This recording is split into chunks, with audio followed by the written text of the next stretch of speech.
Hello, hello everyone. How we doing this fine day? Okay. Beacon Pines. Beacon Pines.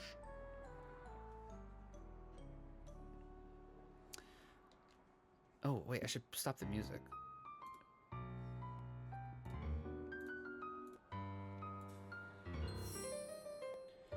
Oh, right!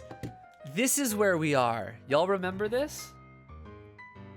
So, if you missed it last time, we are currently in the cellar of our house, and we've discovered our grandma has secret files on our dad. So, this is where we are. We just found the word incendiary because we found explosives in the crates there. Also, someone activated backseat gaming at the very beginning, so I'm going to quickly just minimize this, block my preview, activate a 5-minute timer. Okay, guys, what's happening on screen? Someone tell me what's happening on screen so I can voice it. Y'all got to backseat game me here. Someone's got to tell me. James is Slade in the showcase right now. Let's go. She wouldn't have had me walk around town delivering bombs. Okay. OMG, they're kissing. Okay. I can't believe they're still kissing? Right? Batman, I love you. Thank you.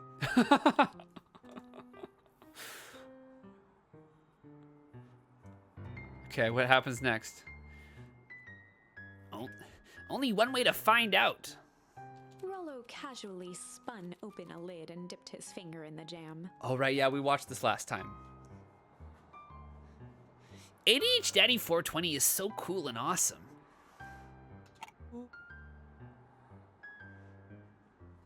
Okay, he just ate some of the jam. And it says, what do they say now? I can hear the game, Batman. I can hear the game, so I can hear the narrator. Child eating explosives. Child murder. Huckleberries. He smacked his lips. Dingleberries. Dinglebag. Y'all remember Fairly Odd Parents? That was a good show. I sure do love committing crimes, especially murder. I'm fighting for my life in this chat, Bryce. Don't bully me. Batman, I appreciate you so much. We're gonna get through this game, and we're gonna get to Amori eventually, I promise. I love tax evasion.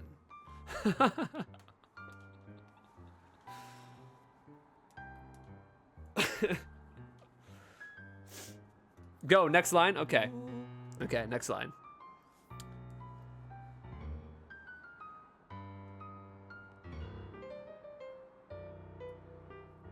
A hint of brown sugar. Oh, right, this is him listing off the ingredients inside. I remember this part. Huckleberries, a hint of brown sugar, and gunpowder. Oh, ink. Ink?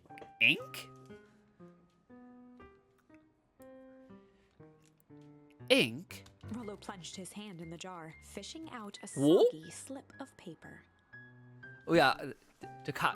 Oh, I don't even remember what accent was it. Was it Cockney? Did we make the cat Cockney? I think we made a cat a Cockney. What?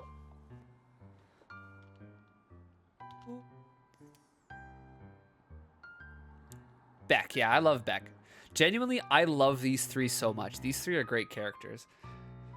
Man, I'm so glad we're playing just like a narrative game as you guys backseat, as y'all backseat, because if we were doing something with combat, I'd be so dead right now. Or a maze. Imagine if I had to walk around right now. Aha! Rollo offered the slimy note to Luca and licked his fingers clean. Rick Rollo.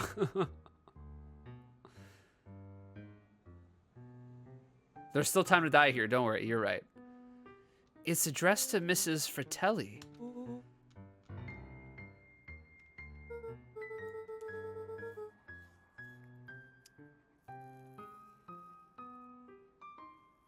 A Grand Jam Graham?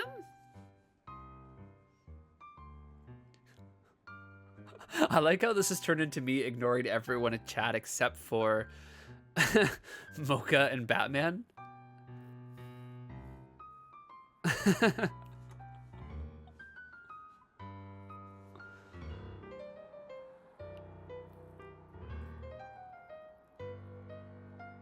It says, last night I used the disguise Eris provided to scout the location. Very funny, ADH Daddy.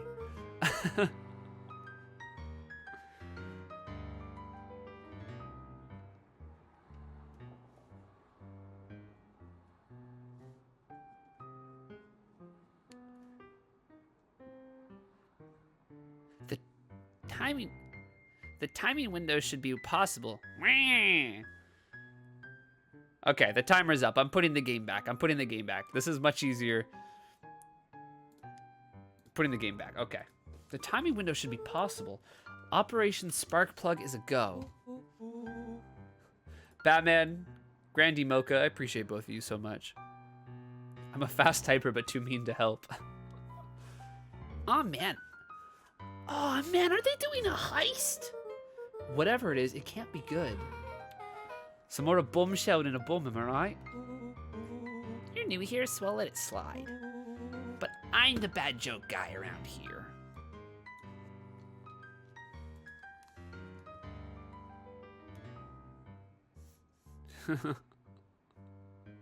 What happened to queer people uplifting one another? True.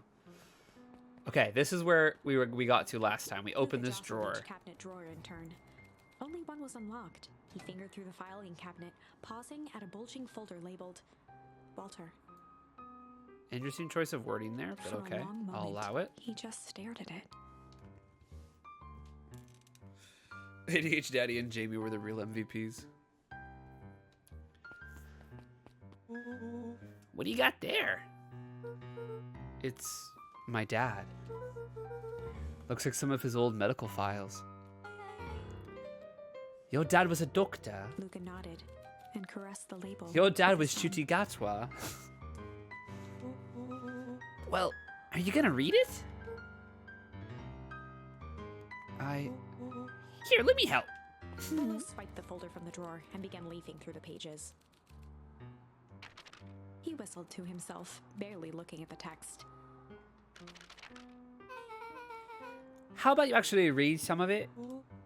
One sec. Dense documents such as this are a lot like a cheeseburger. It's best to skip straight to the middle.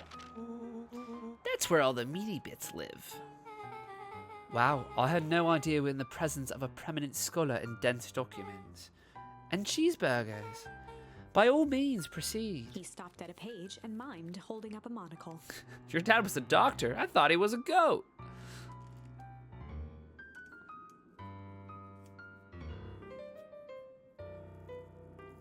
Did you know I performed the library scene during theater class with your friend? It was so cringy. I'm sure you did a great job. Batman, no lab, not leaving until stream ends. Oh no. Ah, here we are. Follow-up examination of Terrace Wilby. Patient shows further signs of paleness and malaise. Body temperature continues to drop. He now describes soreness of muscles and joints. This is similar to the symptoms exhibited by Mrs. Wilby just a few days past. Still waiting on lab results from Joseph. Rollo looked up with heightened surprise. See? Creepy. Yeah, that's kind of disturbing. Who's Joseph? That's Mr. Nuncree's name. Wait. Rollo's finger traced across the page. There's more scribbled in the margins. Could it be contagious? Mr. Wilby claims the tap water at his home has been contaminated. Perhaps environmental? Lab results only raise more questions. It's like he came back to this report later and made those notes. So it might be related to something else. Rollo scanned through several more pages. Here, the writing looks shaky. I just couldn't help her. This disease, or whatever it is, progresses so fast. And with his wife passing, Terrence's condition follows close behind. Alright, y'all are spamming chat so fast, I can't keep up.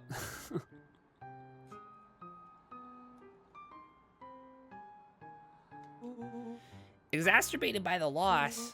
Enough is enough. I need to take matters into my own hands. Luca, staring blankly at the cabinet this whole time, spoke softly. What does it say next? Rolo rustled the folder, trying to loose more pages. Matcha redeemed emote only chat. Thanks, Mark. Appreciate. Could we do 5 minutes of emote only chat, please? Thanks, Mark. That's where it ends. What? There has to be more. Luca frantically shoved the remaining cabinet folders, trying to find another. Just label you and I item. again, Mark.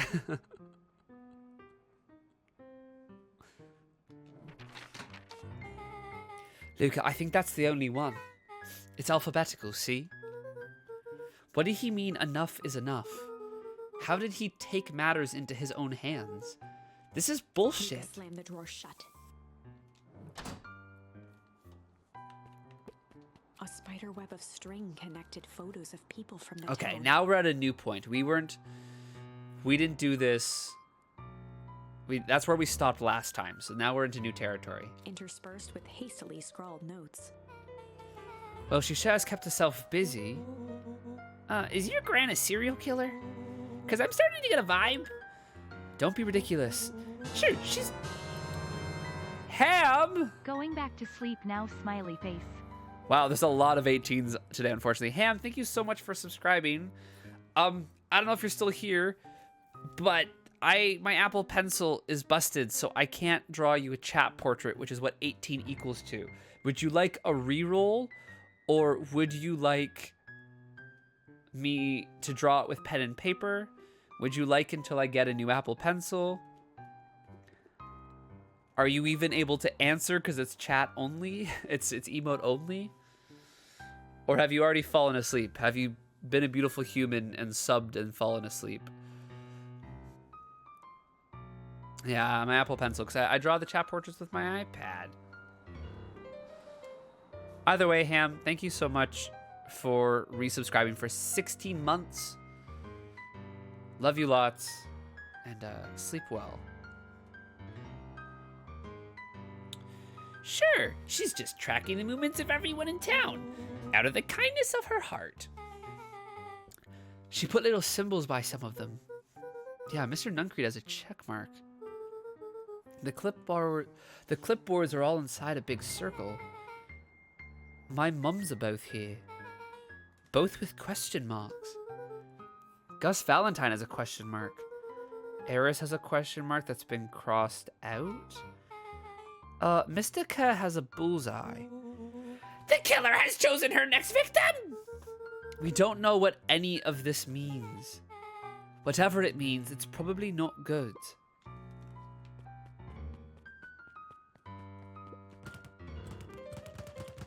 Yo, we punching. We fighting.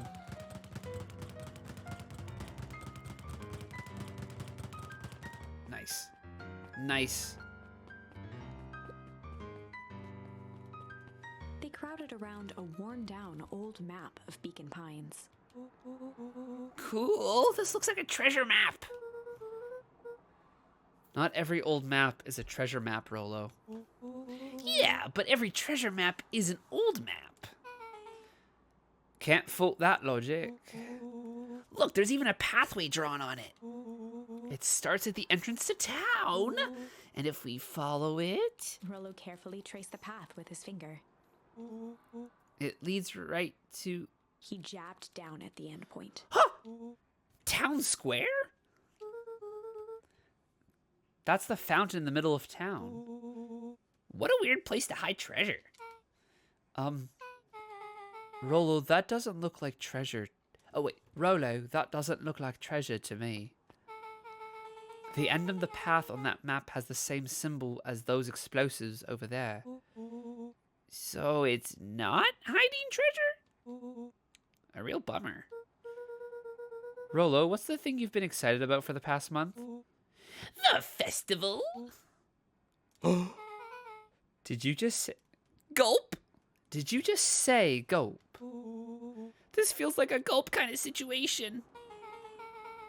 Everyone will be gathered in town gathered near the center of town. She's gonna blow up the festival! Not if we stop her. And emote-only chat has been disabled. Let's try to keep chat relevant to what's happening on stream. How about that, y'all? Love you lots. And we love some fun teasing, some fun bullying. But let's try to keep chat relevant. How's that? Or at least keep me in the loop of what the hell's happening. I've learned my lesson, my deepest apology. Oh, I think Howl fell off the bed. You okay, buddy? You okay, dude? Hold on, I gotta check on Howl. Hey, buddy, you okay? Did you fall through the crack of the bed? I think he rolled over. Sometimes he moves around when he sleeps, so I think he lost balance and just rolled into the crack between the wall and the mattress.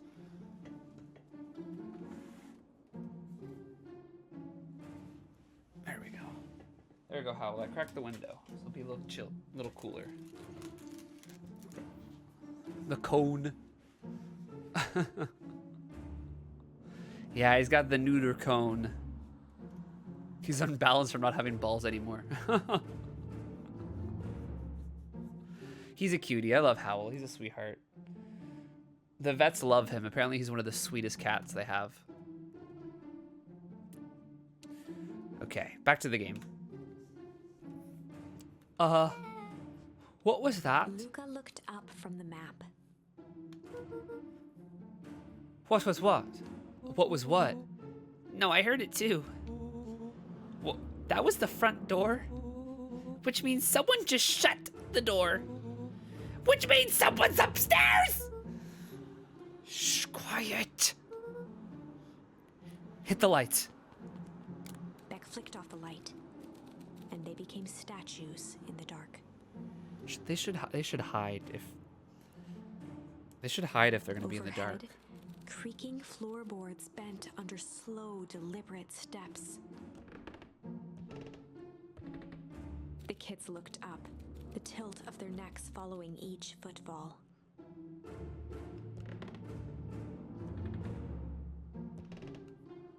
Are they gonna get Then caught? Suddenly, it stopped. Oh, she's discovered the kitchen. Without realizing, they'd been holding their breath. All three exhaled shakily and glanced at each other. I'm scared there's gonna be a jump scare. A muffled male voice broke the silence. Ooh. Oh, what's his name? Oh, I forget his voice. Hello? A file Hello? of footsteps reached the entrance above them, and the voice now echoed down the stairs. Hello? Anyone down there? The three kids shuffled to the corners without a peep. As he began to descend the stairs, the man's voice punctuated every new step. Thump. Yoo-hoo! Big summer blowout.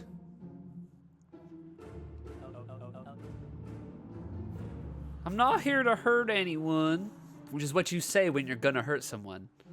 Thump. I'm just here to help. Just... Thump. At the bottom step, the man paused, squinting to search the room for signs of life. Huh. Guess it's nothing. Rollo shifted suddenly.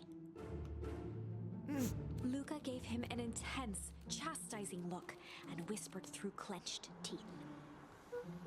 Rollo, don't. It was too late. Rollo was already inching toward the stairway. He screeched as he charged toward the shadowy figure. Ah! Flaming chicken coop! With all his weight, Rollo tackled the man to the ground. Rollo? Mysterious creepy man? Anyone there? From the dark corner, they saw something move. Well, I didn't know I had it. I didn't know if I had it in me. But there was only one way to find out. Holy crap, Rollo, that was awesome.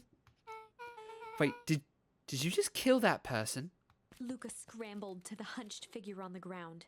Pressing his fingers to the man's neck, he sighed with relief. You sure clobbered him good, Rollo. He's knocked out cold. As Beck flicked back on the light, Luca and Rollo both gasped in stereo. Mr. Tolliver? Chapter 7. The Interrogation of Hiram Tolliver. Oh my god, are they about to interrogate this man? Makes me want Rollo ice cream. I've got Kawartha Dairy's candy cane ice cream in my freezer right now, and it is so good. Still unconscious, Mr. Tolliver slumped heavily in a shoddy old chair. His hands were bound with rope, his feet tied with some loose string. Oh my god, they've tied this man up. The kids huddled in a circle, discussing their plan. Sharon is carrying Bryce. One thing was certain. They couldn't just let Mr. Tolliver go. Matcha, I'll be back. I need to go, but I'll be back. Sounds good, Matcha. See you when you get back. Kawartha Dairy is the best. They needed to know what he was doing in Luca's house. After some deliberation, it was decided. They'd run the classic good cop, blank cop interrogation. Good cop, chill cop. Good cop, hard cop. All right. What are we doing? Which cop? Hard or chill?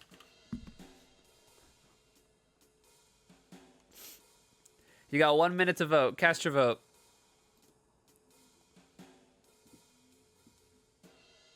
Which cop are we doing? Hard or chill? Oh no, that is going to come across so wrong. Always hard. We've got 8 hards and 2 chills. So we got 2 people still thinking about ice cream, and we got 8 people thinking about something else.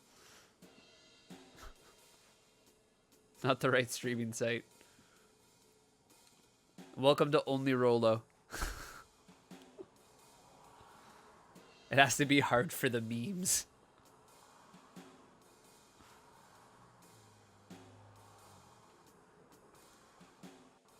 Okay, we got a couple seconds. It's -35 outside. What can I say? You're done with chill. All right, we're going with hard. This looks like it was a hard decision to make, but we're going with hard. They'd run the classic good cop, hard cop interrogation. Rollo brandished a steely gaze. Oh man, Rollo's gonna be I've read hard. this, read about it 100 times. Only Rollo's. Rollo swaggered past the chair which propped up the slumping Hiram Tolliver. Oh right, he's in detective mode because he's got the hat on. Okay. Without even looking at his captive, he began with a long, blustery drawl. Well, Mr. Tolliver. Mr. Tolliver remained motionless. Rollo spun around to face him. He'd clearly expected to rouse Mr. Tolliver with his booming voice. Me when I swagger. Mr. Tolliver. Beck and Luca gave each other an unsure glance. Rollo slammed his fist on the table. I said, Mr. Tolliver! He grabbed the table lamp and beamed it onto the unconscious face. Mr. Tolliver groaned and slowly lifted his head. He recoiled with a muddled, weary squint. Ooh, what in the world? The chair wobbled as he attempted to straighten up. Who's there? Mr. Tolliver could only make out rough shapes through the glaring light. No, Rollo is fictional. With a gruff tone, Rollo hoped to both conceal his voice and intimidate. I'll be asking these questions here, punk. Now hold on. Let's just calm down. Oh, I am calm. Calm as a carrot in dirt. As for you, Looks like you're sweating. The doubtful expression on Beck and Luca's faces transformed into awe. We can do this my way, or... Well, let's just say I've never needed another way. Rollo, hitting his stride, was now channeling every detective trope his memory could recall. He slammed the table again. Now dance! Well, I don't even... Mr. Tolliver's voice became desperate. He was nearly in tears. You've tied me down. Now, how on earth could I dance? Dance with your mouth, punk! Spill the beans! What are you doing poking around in this house? I'm here to help Juniper to make sure everything's ready. Oh, so you're in cahoots with Gran. Gran? Mr. Tolliver was in a daze, now more confused than ever. Gonna help her blow up the festival, eh? What? Blow up the festival? Good lord. Feeling more and more dizzy. No. You've got it all wrong. Where is she now? She's headed to the source. Source? Thanks, Becky. Appreciate you. What's the source? It's where His voice faded to a whisper. the town began. Where it all began. What is Operation Sparkplug? With that, Mr. Tolliver passed out cold. Rollo swung around with a repentant grimace. Damn, Rollo. I think you went a little too hard on him. What did he say about the source? It's where the town began? We need more information. Yeah, but we better not push Mr. Tolliver any further. Is there anyone else who might know more? What about the History Museum? It just got set up for the festival. Nah, that tent was put up by the Valentines. Everything they do is just a bunch of fluff to glorify themselves. Yeah, I think they're talking about the hole that confused us last time, Jamie. Is there anything more reliable? The library? If there's any information about the source thing. Cato can help us find it. Let's get some answers. No, Batman, what we figured out last time is that there are two towns. There's the original town that got frozen over in ice, and then there's the second town that they all got displaced and moved to. We're currently living in the second town that no one realizes exists. No one realized exists because I'm convinced they were all put into a cryogenic stasis for a period of time. They think it was just a couple days or they slept overnight. But what actually happened is they were frozen and reawoken in the new town, not knowing that they were moved. I know, don't worry, I was there, but I'm wondering why the first town got frozen. See that? Okay, fair. I don't have an answer to that one. I don't have any theories on that one. My guess is that the source, the hole in the middle of town, where the fountain should be, is what froze the town.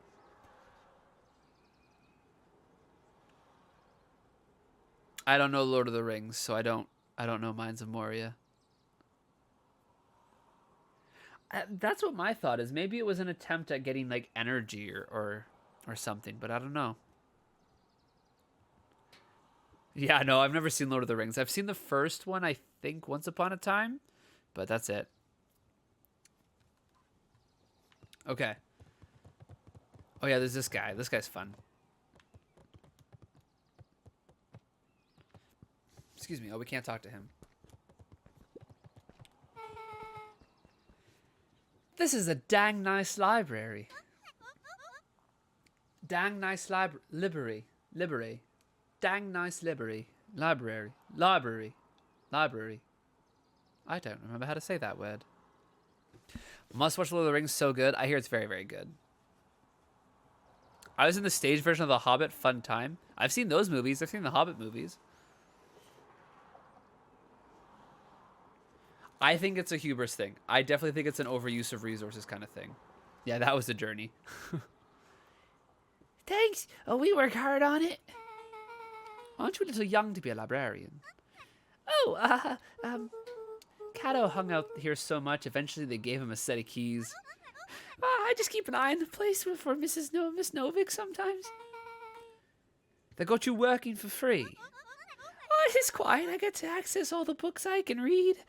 What more can a person want? Fair enough. Oh, what can I do for you all?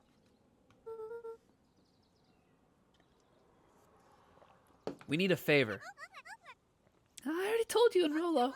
I can't put you any higher on the wait list for the next Hank Atomic. And if you're here with more candy, I'll have you know I can't be bought. Call it a personal code of conscience. Actually, we're looking to do some research. Now you're speaking my language. What are you looking for? That's the thing, we sort of don't know. What you got in the history of the town? There's the county record archives. What's in those? Births, deaths, newspaper clippings, stuff like that. Pretty boring reading. But they do go all the way back to when the town was founded. Great, we'll start there. Chapter 8. 6 feet under, 3 towns over. Oh wow, that was a short chapter. Chapter 7 was short. The kids spent the rest of the afternoon combing through dusty piles of old county records. Hobbit was written desperately first, searching for and then Lord of the anything Rings that was could help them published a make sense of decade Mr. later, I Tolliver's think. cryptic utterance. Oh, I did not listen to the narrator at all there. The kids spent the rest of the afternoon combing through dusty piles of old county records, desperately searching for anything that could help them make sense of Mr. Tolliver's cryptic utterance. Yeah, that was like 20 minutes. That's not long. Isn't there like a whole extended universe that J.R.R. wrote? Tolkien wrote like a whole universe, but people really only know Lord of the Rings. Like, isn't that what the new TV show is based on? It's based on a completely different story that he wrote.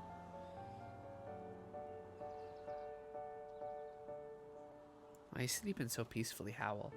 Luca tried to shake the thought of Gran's basement, but his focus wavered. Explosives, messages hidden in jam, dossiers on various town figures, and a corkboard threaded with photos. Yo, imagine you found in your grandparents' house like a secret room filled with essentially this, like secret plans and explosives. What would you think about your grandparent? Gran was the only family he had left. He still couldn't bring himself to believe the worst. But the old map with the symbol of explosives in town square made that difficult. As the sun began to set, the kids were no closer to the truth. Wow, they spent an entire day doing this. If I have to read any more records, my eyeballs are gonna pop. We have to keep digging. If I dig another word, I'm gonna end up in one of those asinine death records. Roller Cotter lived a full and wonderful life till he read so much boring crud that his brain oozed out of his ears. Rollo shut his book with an assertive nod. If you've got a better idea, spit it out. You sound like my sister. Keep pushing your luck, pal, and it wouldn't be boring county records that kill you. I'll put you in the obituaries myself. Rollo muttered under his breath. You're a county record. Really? That's the best you've got? When I'm done with you, you'll be the footnote in history. Just like... Slammed her finger down on the open page before glancing down to read. J. Hartford here. I'd love to see you try. Hey. We're all a little tired here. Let's just take a minute and... Something tickled the back of Luca's mind. Wait, what was that name, Beck? In the obit? J. Hartford. From the Brookville Tribune 8 years ago. Oh, that can't be right. What is it? J. Hartford. That's my grand's name. Juniper Hartford. Maybe there were 2 J. Hartfords? Mrs. Hartford is survived by her young daughter, E. Hartford. My mom's name is Eleanor. Oh my god. His grandma is in the obituaries 8 years ago. She's dead. Okay, this is getting creepy. If your gran is 6 feet under 3 towns over? Then who am I living with? The question hung in the air. I'm just gonna scroll back up to catch up on chat quickly. Hobbit is a story Tolkien made up for his kids, and Lord of the Rings was the adult one. And Lord of the Rings was published a decade after. The History of Middle-earth is what the new TV show is based on. Tolkien created a bunch of languages. He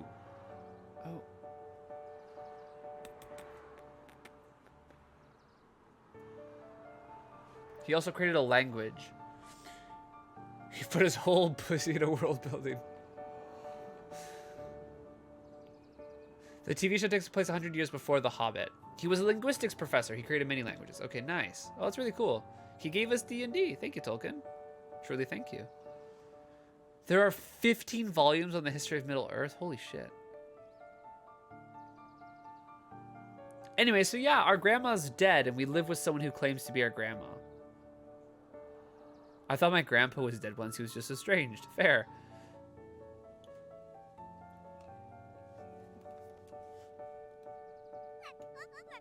All right, gang, I gotta close up for the night. Beck rubbed her eyes. How late is it? Almost 10. Oh crap, Pa's gonna kill me. I gotta go. Yeah, my parents will be worried sick. Okay, let's meet up as early as we can at the festival tomorrow. What are you gonna do about the unconscious man in your basement? I'll think of something. Wait, the festival is when the big ice bomb goes off. Luca's heart was and that's pounding tomorrow. as he approached the house. Are we gonna be able to stop it this time? Yeah, Lucas just has to go home to suss Grandma. Did Grandma fake her death? Oh, maybe she faked her death. If he was lucky, Gran, or whoever it was, hadn't gotten back yet. And of course, there was Mr. Tolliver tied up and unconscious in the basement. Dealing with him would be the first order of business. Luca shook out his arms to calm his nerves before entering. Does he play it dumb? Like, does he play like he doesn't know what's going on? Oh! He held perfectly still, tempering his breath, and listened closely. She was asleep. His only hope was that she hadn't found Mr. Tolliver before dozing off. Ooh. It's quite silent. Are we about to die?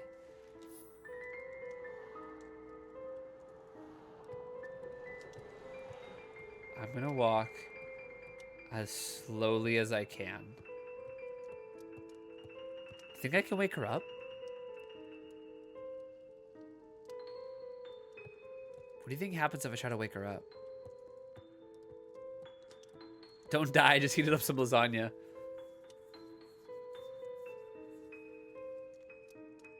Go wake her up. Wake her up, do it.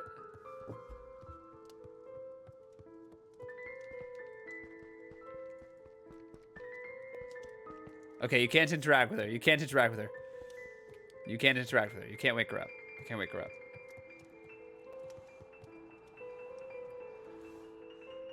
Okay, it's still open.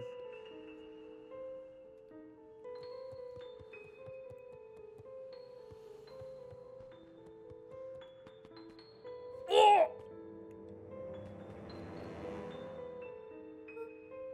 Oh, no. Mr. Tolliver was nowhere to be seen. Oh, she's gonna come to the top of the stairs right now. She wasn't asleep, she was faking it. She's about to come down those stairs. Oh, she's about to come down those stairs. Maybe he woke up, escaped from his bindings, and left without a trace? Or maybe Gran knew everything. What do I do? Luca's hungry stomach groaned. Not realizing it, he'd gone the entire day without eating. Oh. Okay, I can figure this out. Just need a little brain food. Luca rushed over to the pile of jam jars, unscrewed one, and shoveled a handful into his mouth. This man just ate the explosive jam. Why did you do that? Why would you eat the He just ate a pipe bomb. I'm afraid your jam delivery will be He delayed. flipped the lid to read the label. Mr. Nuncreed. Okay, now I can think. So if Gran tied up Mr. Tolliver, knows we tied up Mr. Tolliver, I'm screwed.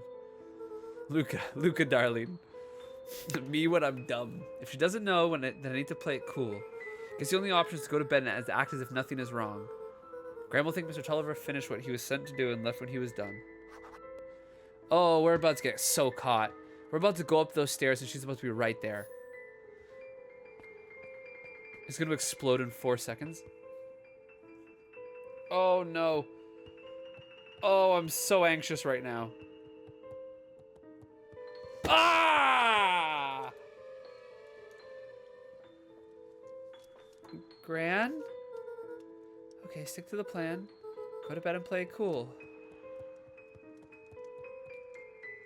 As Luca climbed the final stair, the emotion of the day dragged heavily on him. 10 pounds of dynamite in it. With each consecutive step, his legs weakened. Yeah, his legs weakened because he ate an explosive. His stride began to falter. He tried to grab for the railing to steady himself. Something was wrong. Come on, legs. Just a few more steps. Luca groaned and tried to move. He gonna die. His limbs might as well have been bolted to the ground. Or maybe Mr. Nuncreed is the creepy convenience store owner that keeps hitting on Grandma. Maybe it's drugs? Maybe Grandma gives him drugs? Through numb lips, he mumbled just before falling asleep. The gym. Stupid head.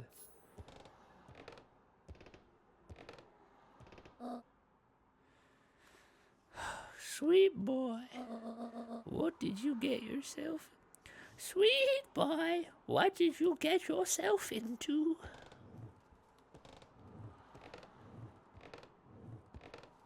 Bang! Just a gunshot goes off.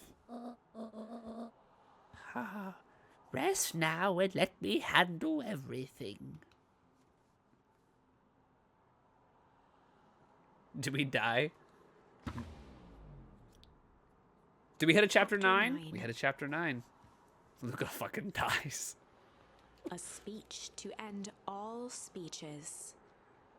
Luca awoke to find himself face down. Wake up with a bad hangover. He moaned into his pillow. Why would Gran drug him? Or rather, why was she trying to drug Mr. Nuncreed? Because Mr. Nuncreed fucking sucks, that's why. Shaking the questions from his woozy head, Luca snapped back to the matter at hand. Snap back to reality. Oh, there goes gravity. The festival!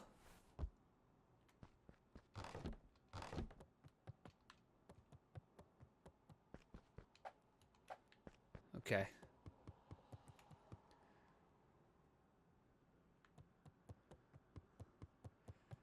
Okay. The festival. I wish to go to the festival.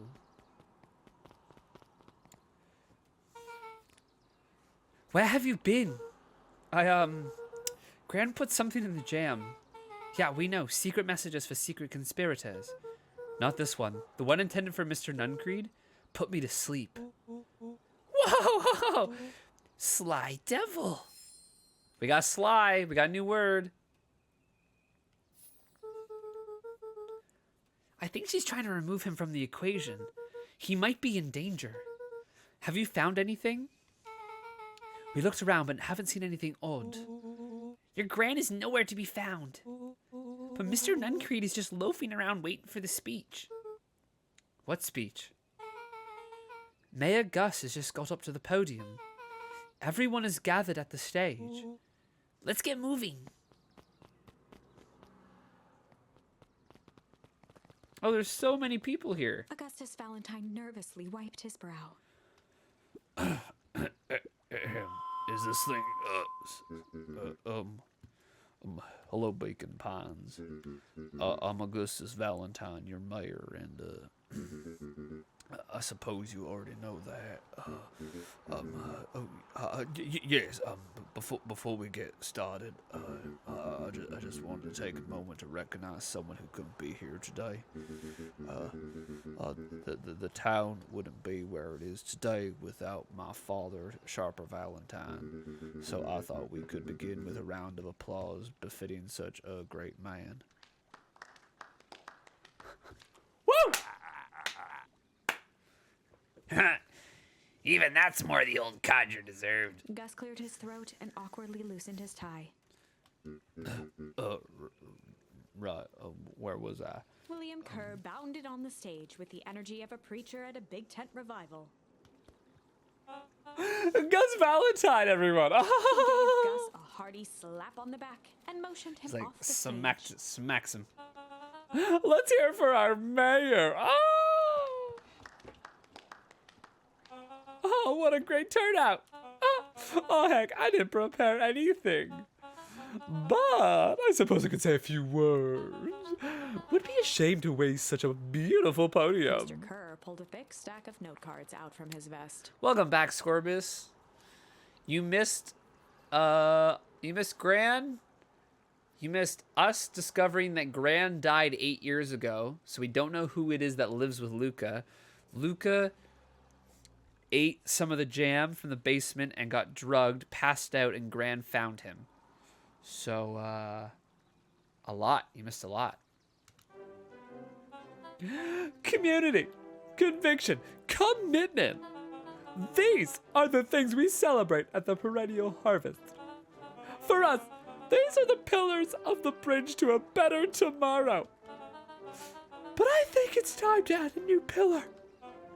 Change. Change is a powerful thing. It's inexorable, unavoidable, and undeniable. And I am dadgum thankful for it. Change is the reason we're all together today. It's hard for me to believe that it was only 4 years ago when fate brought me here. A simple business trip, which brought me to a small town which would change my life forever. Mr. Kerr took a moment to survey the crowd. You know what? He wiped away a single tear. From the second I set foot in Beacon Punt, something about this place held me captive. You see, change presents opportunity. It represents potential. It was change that helped me recognize the potential of this place. Hey, Digi, welcome to the stream.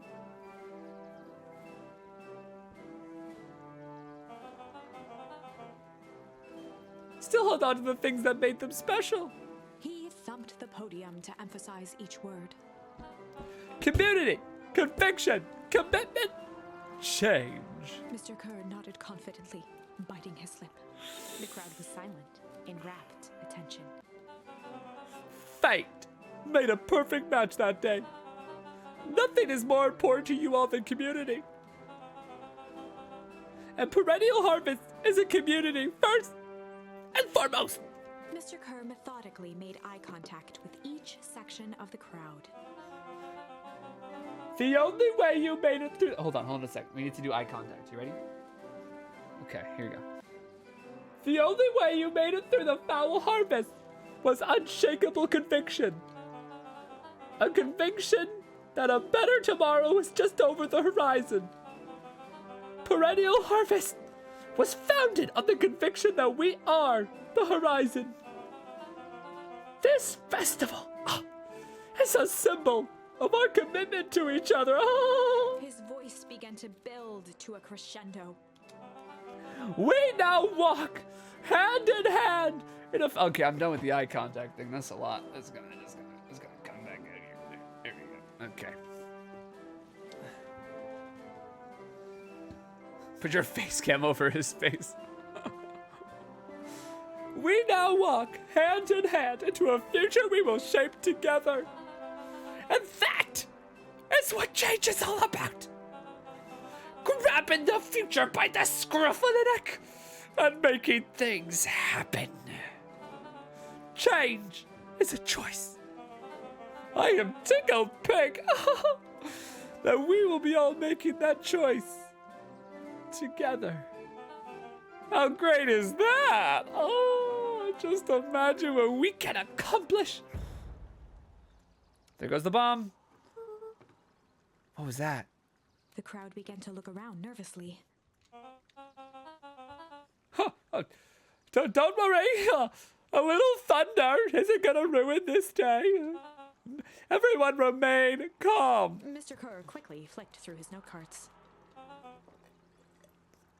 Oh, where was I? Through all of my travels, I have learned one true thing. One always reaps what they sow. We have all planted a lot of good in this town, and so it is with a happy heart that I can proclaim. He raised his hands up to the heavens. Our harvest awaits! It happened. It happened. At that moment, a merciless wall of impossibly cold air ripped through the crowd, instantly freezing everyone and everything it touched. Oh, that's all good, Digi. I haven't really been on stream the last month because my internet wasn't really working. But now we're back. For a man like William Kerr, this was a fitting way for things to end. On a stage, with an entire town frozen in rapt attention for the rest of time. The end. There's that ice again! Whenever I think we're getting close, it comes along and ruins everything. Maybe we should just quit? Maybe you should just close the book, walk away, and never think of me again. I mean, Batman's got Amori waiting for us, so like we could.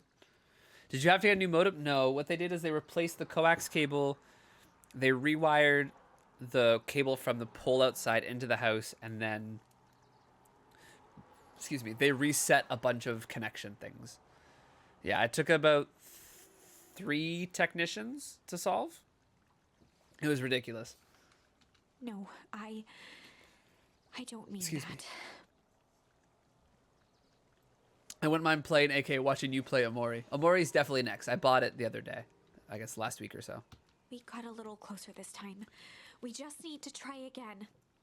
Please. Okay. Ooh, we could be chill or sly with Mr. Torval.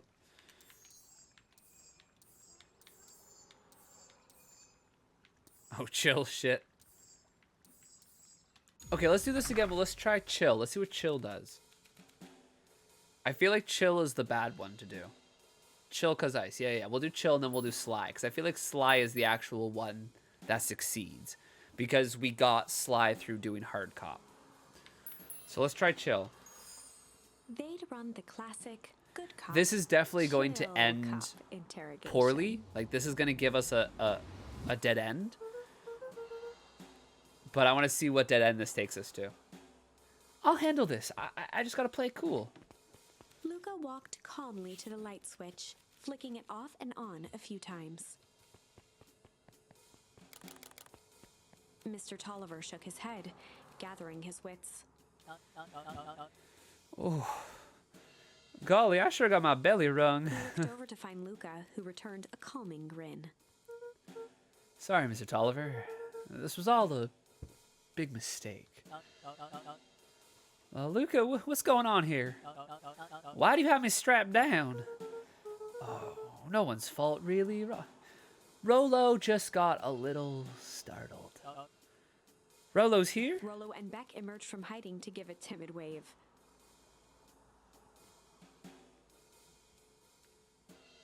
Oh, that's really cool, Digi. That's really cool that you know someone who does some animation work and voiceover stuff.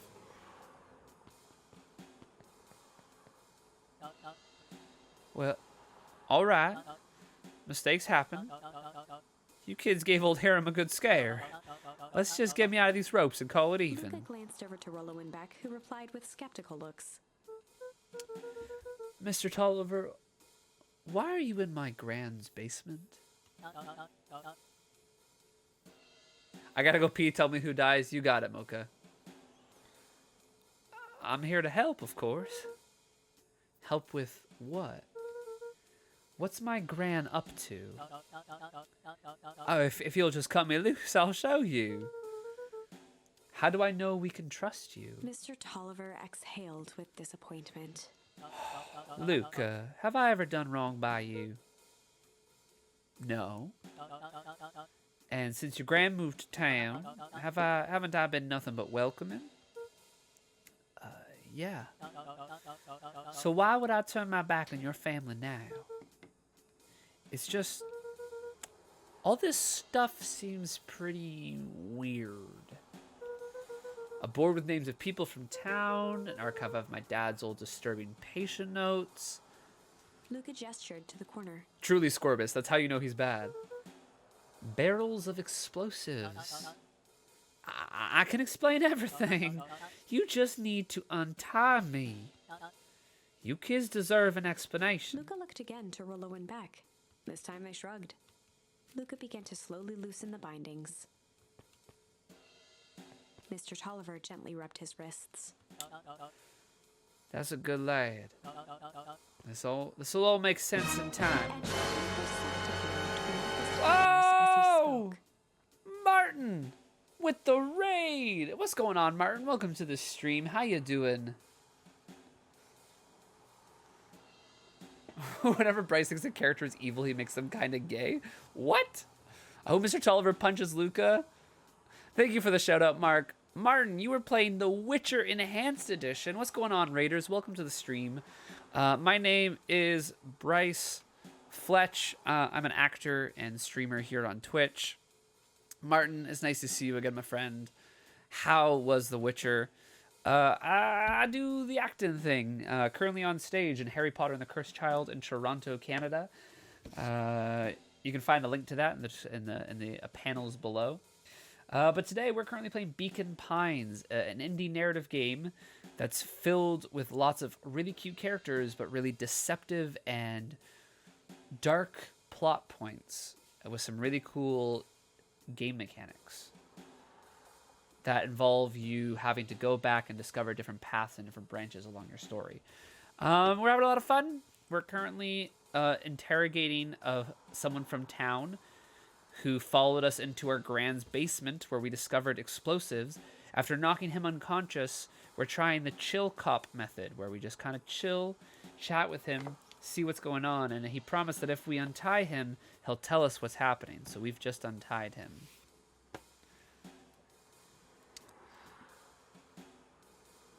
Martin says that Witcher is old and its age shows, but I'm having fun. Yeah, I hear really good things about The Witcher. I've never played myself, but I hear very good things.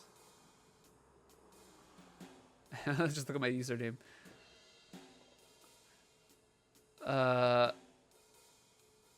What would you say?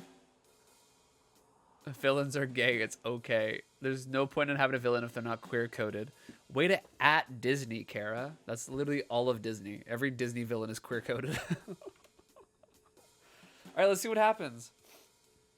This will all make sense in time. You see, I don't like that he's slowly sliding away from us. You see, this town has secrets, Luca. A very dark past indeed. Before the kids had even noticed his movement, Mr. Tolliver was at the light switch. A past that must be brought to... He punctuated his final words by flicking the switch and rushing up the stairs. Light. Oh, they just got locked in the basement. Martin, thank you for lurking here. I hope you have a great wind down after your stream. Do what you gotta do. Go pee, have some food, drink some water, have some rest, and hopefully you enjoy your lurk while you do. I'm glad to hear you had a great stream.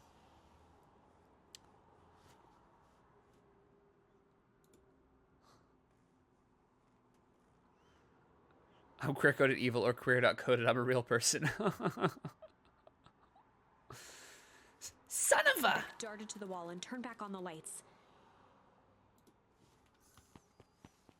It was too late. Rollo confirmed what they all heard. He just locked us down here. Mr. Tolliver's muffled voice came from behind the door. I wasn't lying, you know. This is for your own good. You kids just keep that down there and let the adults handle this. They looked bewildered at each other. Yo, is this a bunker? Is the town gonna get frozen over and they'll survive?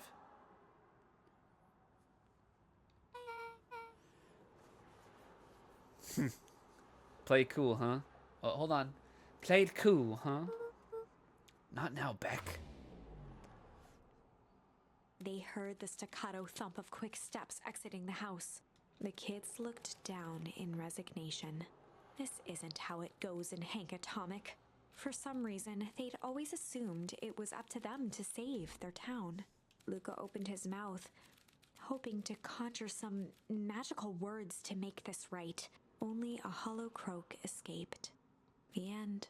Oh, they just ended there. Okay. Okay, chill. Chill, cop. We all expected it to be the Well, wrong We answer. certainly aren't going to find a grand resolution to our tale locked in a basement.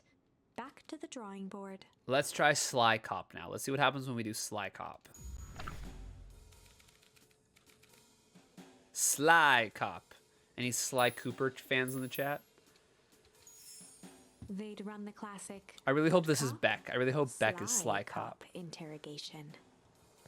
Luca and Rollo ducked behind. Oh, it Beck is for Beck! their task. Oh, let's go! Hey, Bryce, have you heard of Shin-Chan? No. Oh, is that... Wait. Is this a game? Kara, Sly Cooper, the one video game I know of. Only straight here if you're not straight. GTFO. Oh, please take this as a joke. It's a joke, please. I'm not straight. It's a joke, please. Nice, Scorbus. Yeah, for the Switch. With a few crisp Is this- snaps, she roused Mr. Tolliver. Is this the one where every time you get knocked out, you age? The martial arts game?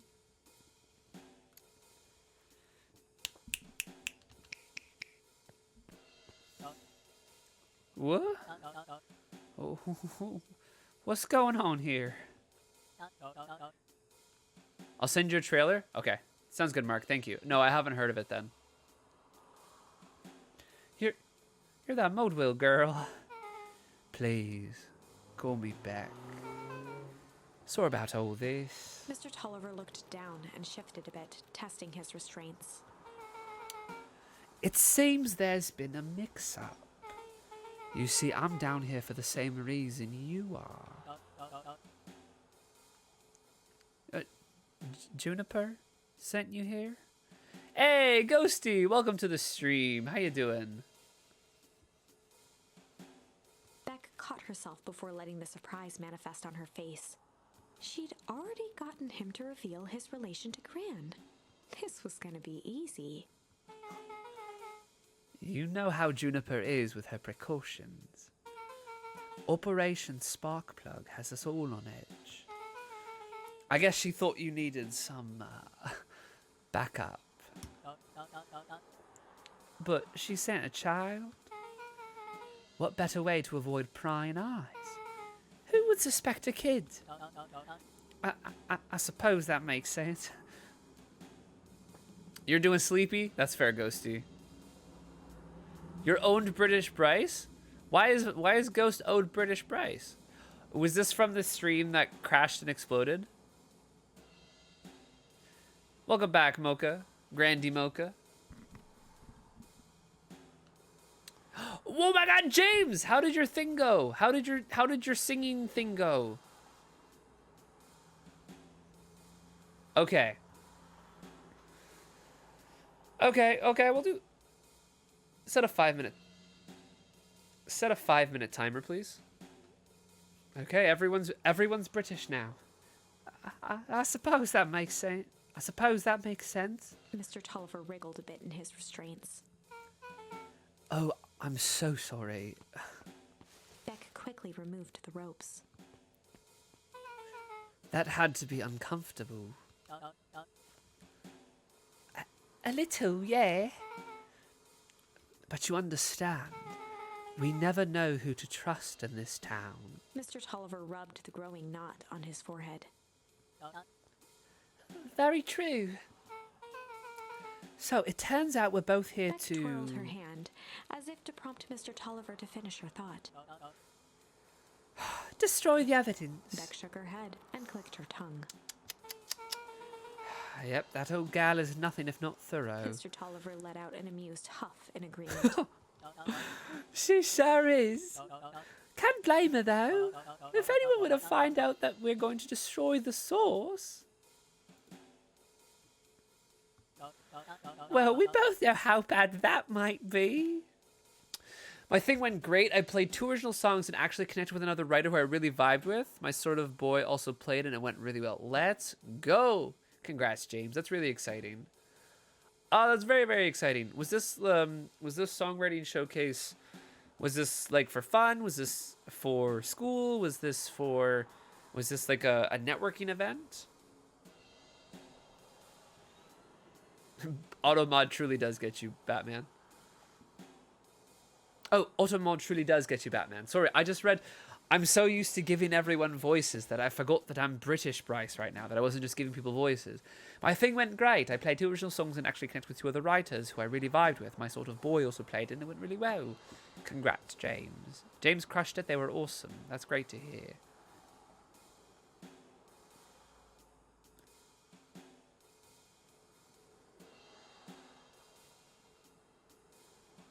Bryce should speak it Annie's language.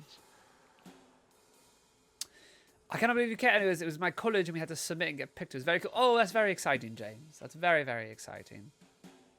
I'm glad it went well. Well, we both know how bad that might be. No one will know anything once I finish cleaning things up down here. Beck was on a roll now, playing Mr. Tolliver like a fiddle. You're sure you can finish this up on your own? Oh, Juniper trusted me for a reason. You can leave the rest to me. Oh good. So there's one more loose end I'll go work on. Loose end? Oh, it's nothing really. The other day I had the radio on scan while restocking the candy shelf. And wouldn't you know it, I intercepted an old phrase in a perennial harvest transmission. Underground secrets. That's ominous. I think it might be a password, but Juniper dismissed it. Said it wasn't mission critical. What's the password for? We don't know. So we have a password and nowhere to put it. It's got to mean something, right? Good thinking. You should probably go work that out. I've got this under control. Oh, that's a relief. Between you and me, this basement gives me the willies. Heading for the stairs, Mr. Tolliver hesitated and turned to Beck with a puzzled look. She grinned and gave him a peppy wave. With a shrug, he continued up the stairs, whistling a jaunty tune. What the fuck happened in this game What the fuck happened in this game while I wasn't here? So much, Ghosty, so much. We discovered Gran's not actually our Gran. Gran died 8 years ago. We discovered a basement that Gran has filled with explosives. Mr. Tolliver, the convenience store, maybe not the convenience store owner, but the grocer, he came down here. Rolo knocked him out cold. If we play the hard cop, Rolo intimidates him, and we get information, and then we go to the library. We come back home, get knocked out by drugged jam, and during a speech, the whole town gets frozen over. And now we do chill cup. Not Rolo. What's his name? Luca tries to just chat with Mr. Thorne, whatever his name is, the grocer, and we get locked in the basement and we get a dead end. And then now if Beck is the sly cop, we just got information, and it's great. It's great. It's really, really good. And that's the timer. I'm an accent coach at this point, just making me giggle. Oh, it's very funny.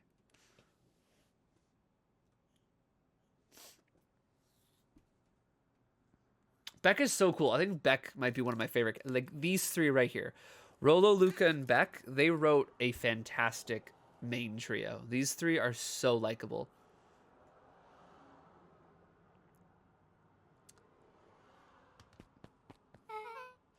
You guys catch that? Sure did. This whole time Mr. Tolliver's had a candy shelf?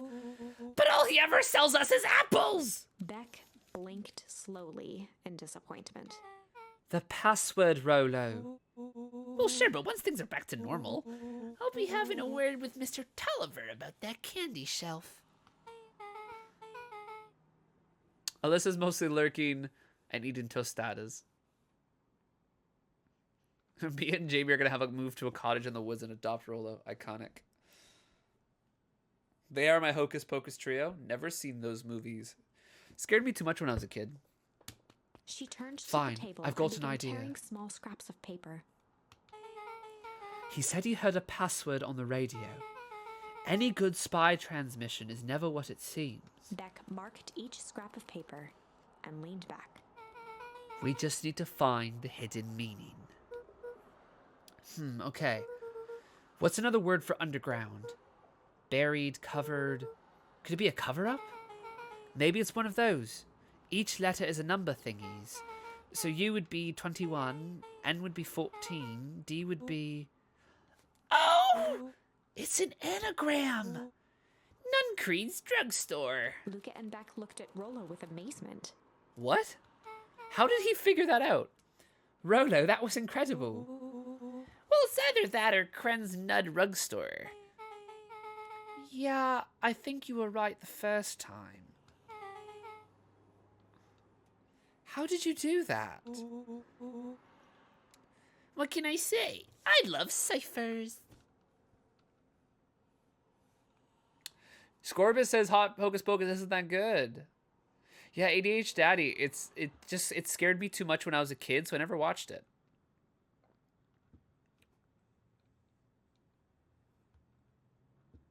Rolo's secretly smart is my core.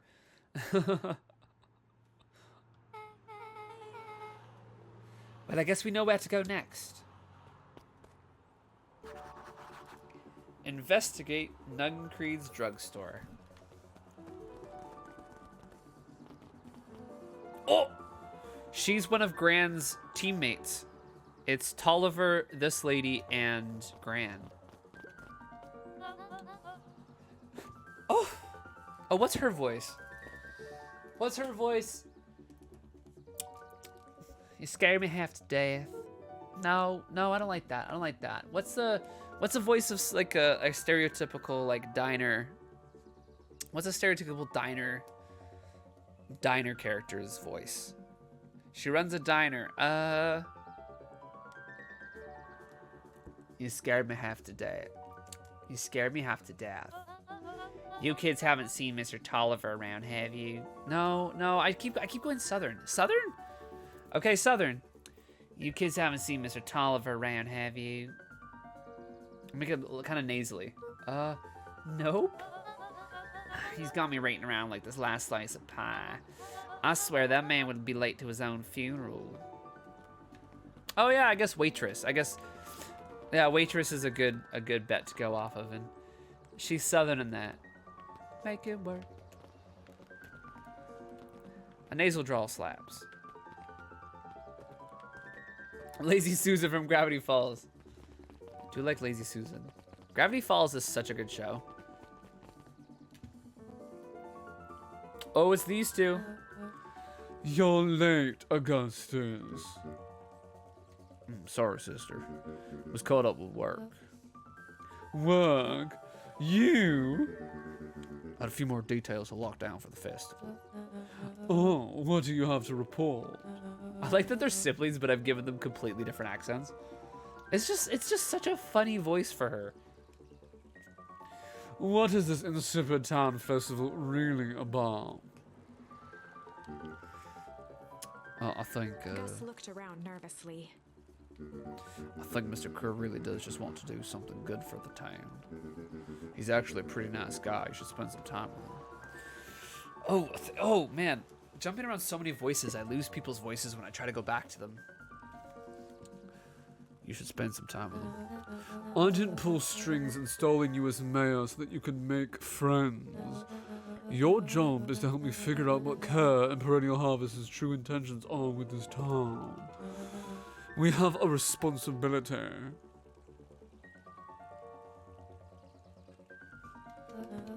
This is our father's town. Was. Excuse me. This was our father's time. He's gone, Eris, and he isn't coming back.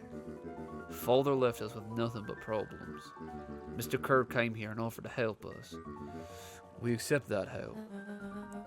We didn't agree to them turning Father's warehouse into a toxic dumping ground. That's just a temporary arrangement. The glow can be seen from our damned backyard. They are dumping their nasty little secrets on us. When this inevitably goes wrong, who do you think will be blamed? Eris's cry hung in the air. We have a new choice to make now, sister. This town is going to change whether we like it or not. Are we going to choose to be a part of that future, or be forgotten in the past? It's a shame. Father named you Augustus, but you will always be just a Gus. Good night, Eris. I'll see you at breakfast tomorrow. Well, that was kind of saucy. It's getting late, children. Plot twist. Eris is actually a good person. And is actually on our side. I say that, but also I'm pretty sure Eris is the reason why the town gets frozen over by Gran, so I don't know.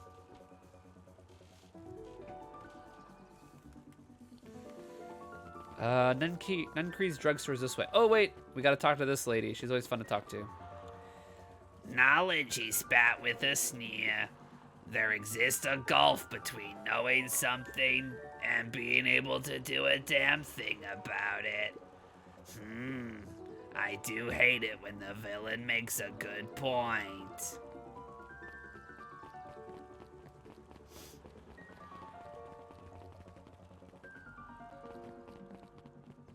Oh, it's the little dude. Solomon stood proudly at the entrance to the drugstore, holding a brown bag overflowing with black licorice. Hey, Solomon. We're looking for Mr. Nuncreed. Is he still in there? I'm afraid not. Then where'd you get the candy from? You might say we have an arrangement. Solomon shoveled a surprising amount of licorice into his mouth. Oh, I want licorice now. Sometimes it's a small pleasure in life. Though we might not always have family to rely on. Licorice has never let me down. Well, I can't say licorice would be my first choice. Whatever floats your boat. You can tell a lot about a person by their choice of confection. Oh. Yeah, I guess. I like sour gobs. I'm certain you do. I always wondered why Mr. Nuncreed kept licorice in stock. You must eat enough of it to make it worthwhile. There are many ways to earn loyalty. For some, it's as easy as cold hard cash.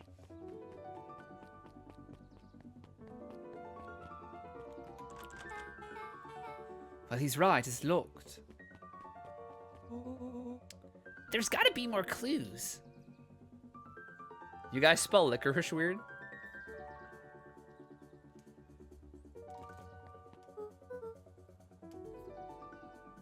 I'm only just noticing that licorice is being spelt 2 different ways in chat right now.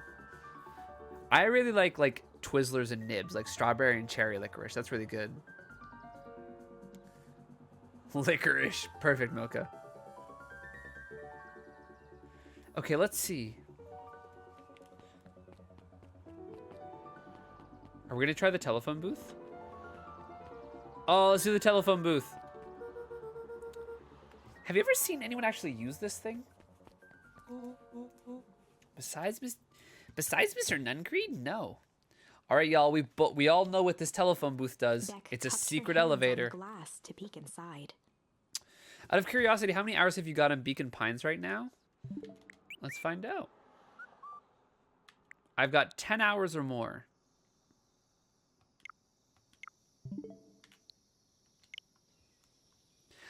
I don't like those, Mocha. I don't like Rainbow Twizzlers.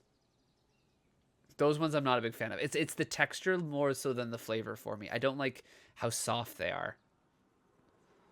Why are you homophobic?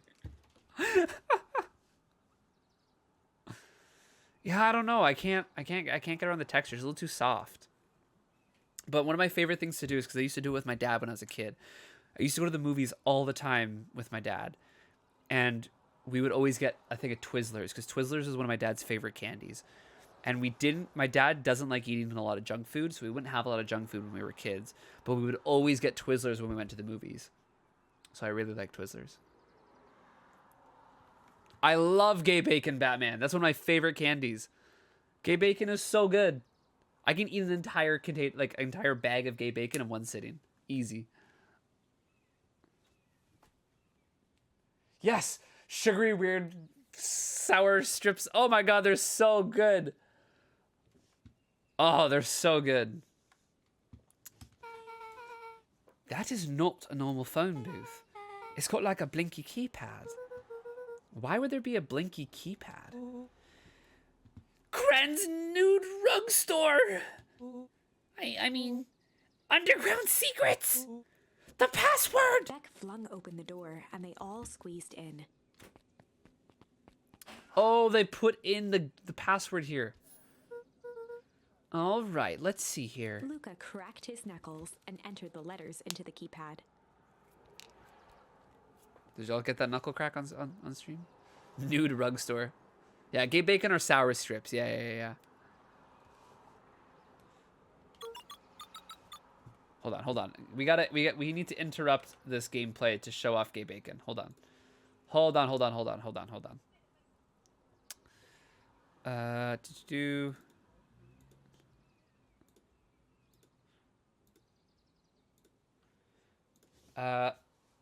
Sour rainbow belts.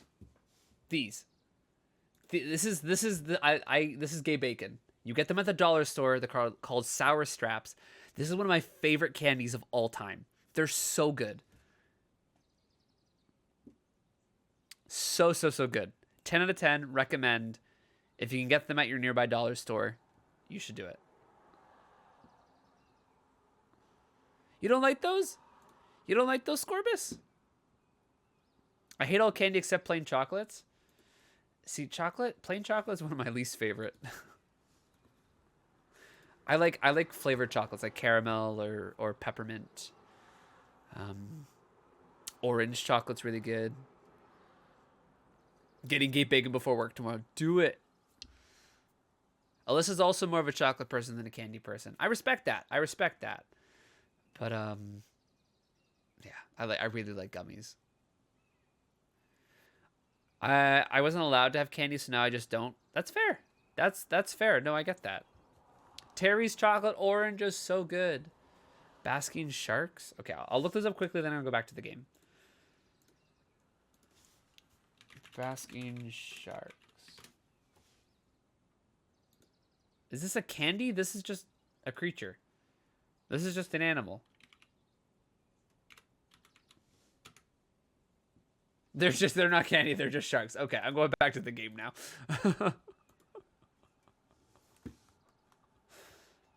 Underground secrets. Sounds like that did something. Great, now what? I guess we... The inside of the phone booth dropped loose from its shell. Without even the space to panic, they closed their eyes, held their breath, and accepted their fate. Suddenly, the chaotic descent slowed to an effortless landing. It was unclear where they ended up, but at least it was solid ground. The air was stagnant and smelled vaguely. Where the of hell rain. are we? Where the hell are we?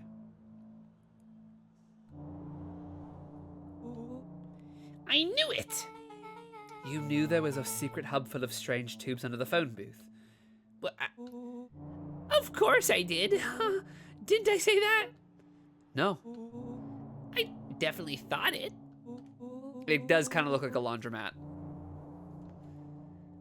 I'm taking you guys down to the kitchen to see if I have food. I'm also feeling kind of hungry. Luca, do you remember when I said how cool it would be if the transdimensional conduits from Hank Atomic issue 12 were real? Rolo, at one point or another, you've said that about every technology ever discussed in Hank Atomic. That's why I'm such a good predictor. It looks like each of these has something written on them. Mining Operations Alpha. You guys have mines here? Not that I know of. This town is all farms and fertilizer. And a series of tubes. Pa always says you can only trust a miner up to the point when they hit gold. Excuse me. Not sure how that wisdom applies in this exact situation. That's the thing about Pa. You don't always realize what he means until it's too late. Perennial Harvest main office. That's what my mum works. What does she do? Science stuff? Is she involved in all of this? We just moved here. How could she be involved? True. Like a hamster tube. I don't like that potential foreshadowing, right? Valentine Fertilizer Warehouse. Isn't that where you almost got snatched? Yeah. Why would Perennial Harvest have a tube going to the old Valentine place? This is starting to feel like something big.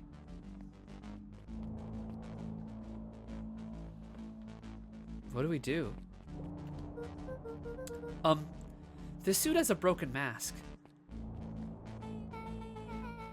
So have we found a mystery warehouse keeper? We've at least found their hazmat suit.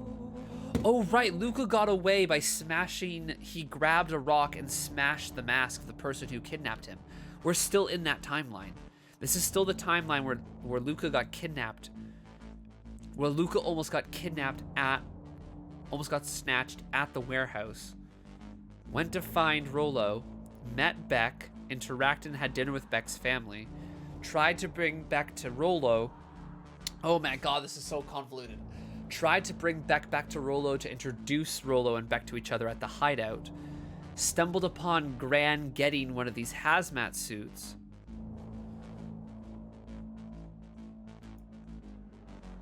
Okay, we're going to ban that real quick. Go away, spam.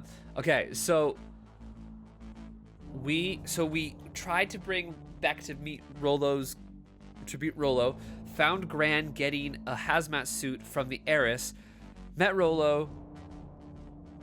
From there, we went back to our place to see what was up with Gran, found the secret hideout, interrogated Mr. Tolliver, and now we found this, the phone booth that brings us to a secret hideaway, which in another timeline Mr. Nuncreed stuffed us in to kill us, which leads me to believe that this hazmat suit owner is Mr. Nuncreed. This is just as complicated as a Danganronpa timeline. Bruh, truly. Also, no spam allowed, truly. Why is it always kids that have to do this stuff like they're, what, 14 and out there risking their lives? Because it's only the next generation that will change the world, Scorbus. Okay, here we go. If it walks like a Nuncreed and talks like a Nuncreed. Let's not jump. Luca, I've already jumped to that conclusion. This is Mr. Nuncreed. Just saying. That's a lot of buttons. Stand aside, Earthlings. I've read enough Hank Atomic to know my way around sci-fi tech. Rollo's hands hovered over the field of blinking buttons. Me about to use my mechanical keyboard. Eeny, meeny, miny.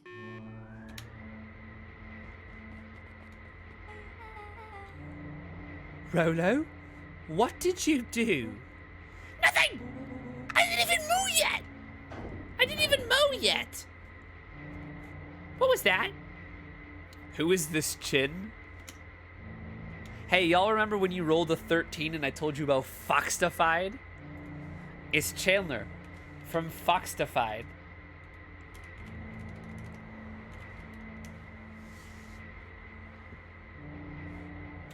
It is the Foxtified entering the chat.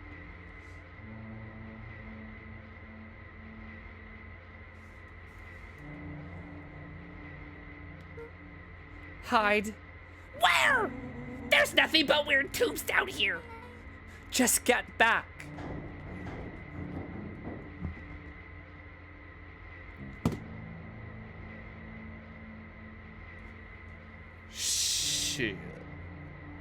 shit. Oh, shit. Shit. Shit. Awesome! Your video game photography fucking owns. Chandler's video game photography does fucking own. It's Mr. Nuncreed, the creepy old man who hits on Grandma, and I'm convinced is the one who kidnaps and kills Luca in another timeline multiple times.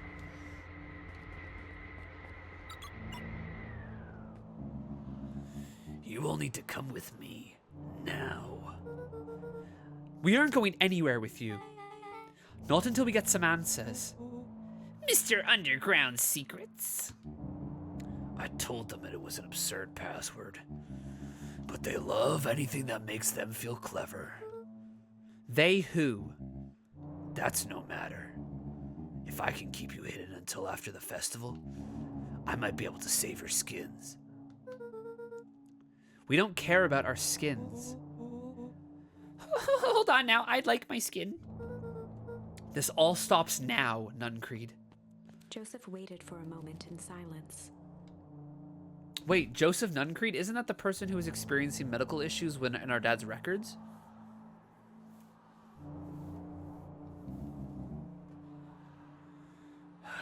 You sound just like him.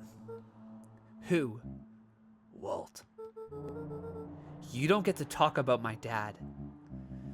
You know, your father and I were friends back before. He gestured toward the strange tubes. All of this. That's a lie. It's true. I used to bounce you on my knee. What happened? Same thing that always happens. Reality, complications, life. We were a team, Walt and I. An idealistic doctor and a bright-eyed pharmacist. Both hell-bent on helping folks. Yo, Walter White is our dad. So you were his sidekick? No. We were partners. He helped the patients and I helped him. Yep, total sidekick. Nuncreed let out a growl of a sigh. Luca, I need you to know this. I need someone to know this. One day, Sharper Valentine comes to us. Says he's got an opportunity. Yo, what's going on, Sappho? Welcome to the stream. How you doing? Nice to see you. Time to eat an entire avocado at 2 a.m. Bruh.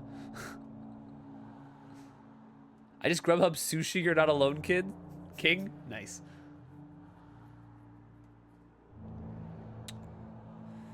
Says he's got an opportunity. He'd found something he didn't quite understand. And he was willing to pay us both handsomely to help him understand it. And my dad said no. Your father and I both believed in helping people. But the thing I could never get him to understand was, it's a lot easier to help others if you help yourself now and then. Not a bad philosophy. You do need to take care of yourself if you want to take care of others. Classic sidekick into villain plotline. Walt loved being righteous, almost more than he loved his family. He was wrong about one thing, though. When he begged me not to take Valentine's offer, he said, Joseph, if a person says yes one time to Sharper Valentine, he'll make sure they keep on saying yes to him until the day he's dead and gone. He shook his head wistfully. Sharper's long gone, but he still got me saying yes. Sorry, Jamie. Is there a point to this sub-story, or... not really, no. Just an old man trying to delay what needs doing. Nuncreed took a menacing step towards the children. I tried to keep you safe. I tried to keep you and Juniper out of this. But you forced my hand. Luca began to laugh. What? You really don't know. My gran isn't out of this. She's been scheming right under your nose. Juniper. Seems like she's planning on crashing the town's party. She's gonna disrupt the festival? Why would she? The color drained from Uncreed's face. How does she know? I don't like how bulgy his eyes are right now. It's kind of unsettling. Apparently, she knows a lot of things. What? Let's just say this isn't the only underground lair we've busted into today.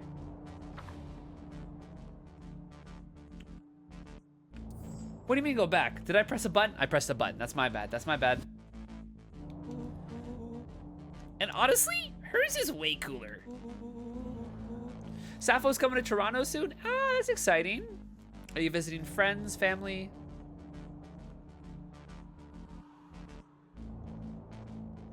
She's got maps and explosives and bad intentions, big man. Nuncreed grabbed Luca by the shoulders. His eyes were frantic.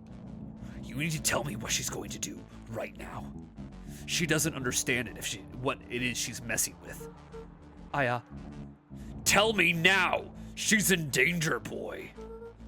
I don't know. She had a map with a mark on the fountain in town square.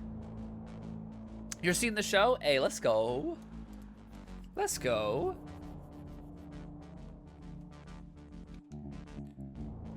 The fountain, but why would she? A jolt of realization struck Mr. Nuncreed. Is it just me or does the narrator for this game sound like the one from Legend of Zelda Hyrule Warriors? I get that. It's not. I know it's not because these developers did an independent casting call for I think it was people who backed on Kickstarter had the chance to audition. So this is a backer for this game's Kickstarter who voiced this game. Sapphire will be there for the show 2 weeks before everyone else. Yo, all y'all showing up to see Cursed Child. That's fun.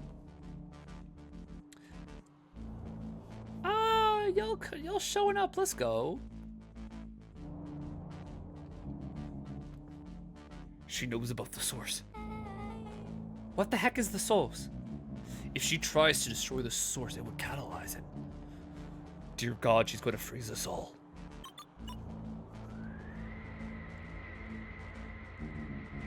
You all need to run. Run where? Away. As far away from this town as you can get. Head west and don't look back. That did not go how I expected. So, we're totally following him, right? Totally. See you on the other side. Wow! You good? Yep. Whoa! Oh, I love this town. Okay, so is our grandma the bad guy? I'm really confused by what is happening right now. The cold, hard truth. Beck leapt up, allowing the suction to yank her into the dark. Dimness eclipsed around her like the shutter of a camera as she seemed to cover great distance in mere moments. Her only points of reference were glints of upcoming turns, which approached with frightening speed, only to carom her gracefully along. She heard the tinny, distant echoes of Rollo's glee. Once she stopped fighting against it, the ride was impossibly smooth. Then, all of a sudden, as if minutes had passed in an instant, We're being brought to light Old Beacon blazed into view. Pines. Old Beacon Pines. We're being shot out of tube. We just followed Nuncreed. Let's see what happens. A burst of wintry air snuffed across her face, and she was flung out into the cold. Flung out into the cold.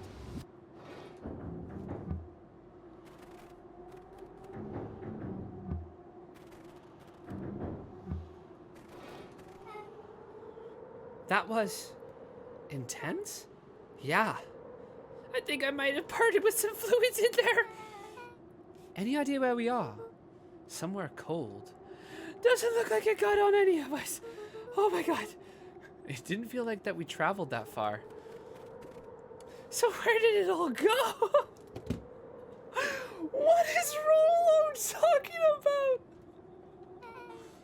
This place sucks. Why would anyone even want to blow something up out here? Only one way to find out, I suppose.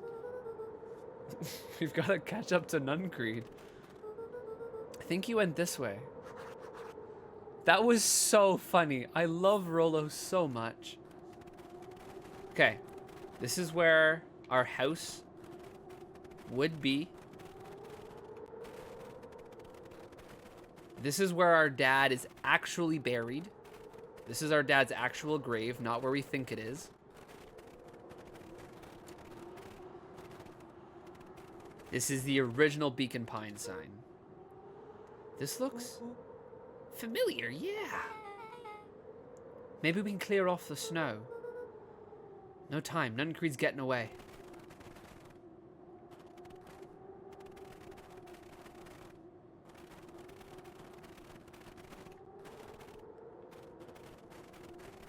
Toxic waste. Okay, this is starting to feel really familiar.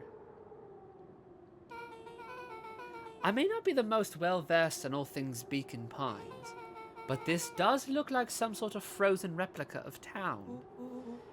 Ah, I got it! It's so obvious now. Mr. Nuncreed is an alien. Rollo? Stick with me here. His species can only live in sub-zero temperatures. Oh boy, here we go. The source is their base camp dimension, so naturally they keep it cold. We found it by traveling through those metallic wormholes back there. The final objective? Kill us all and shapeshift into Beacon Pine citizens of their choosing. You never really had me, but you very much lost. So, you never really had me, but you very much lost me there. You get used to it. We should keep moving. Yo, in the timeline where we discover this place originally, that was such a sad ending. Scorbus, thank you so much for redeeming Stitch Time. Let me grab the onesie for you.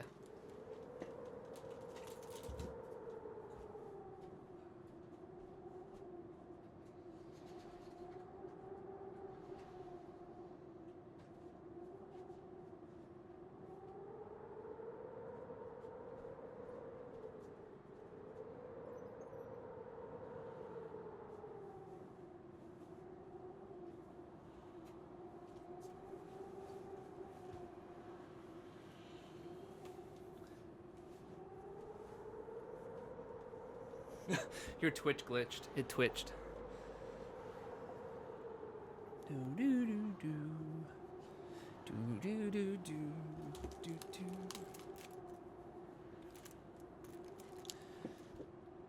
Set a timer for 10 minutes, please.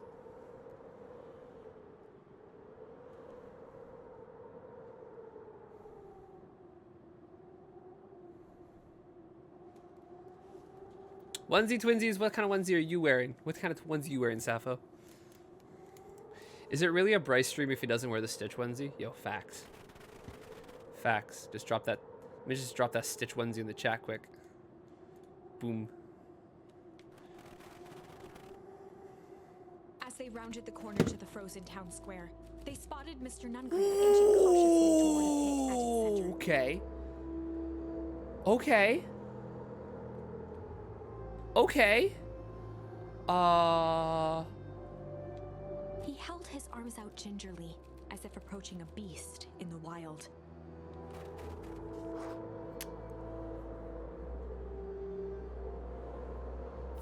Upon closing the distance, Luca recognized what Nuncreed was after. Gran stood confidently at the edge, one arm outstretched over the abyss. Oh dear God. Nearby, a wheelbarrow had been emptied out. What did she pour all her explosive jam down the hole? She held a lit torch, which flickered in the bitter wind. She gonna fall in, I know it.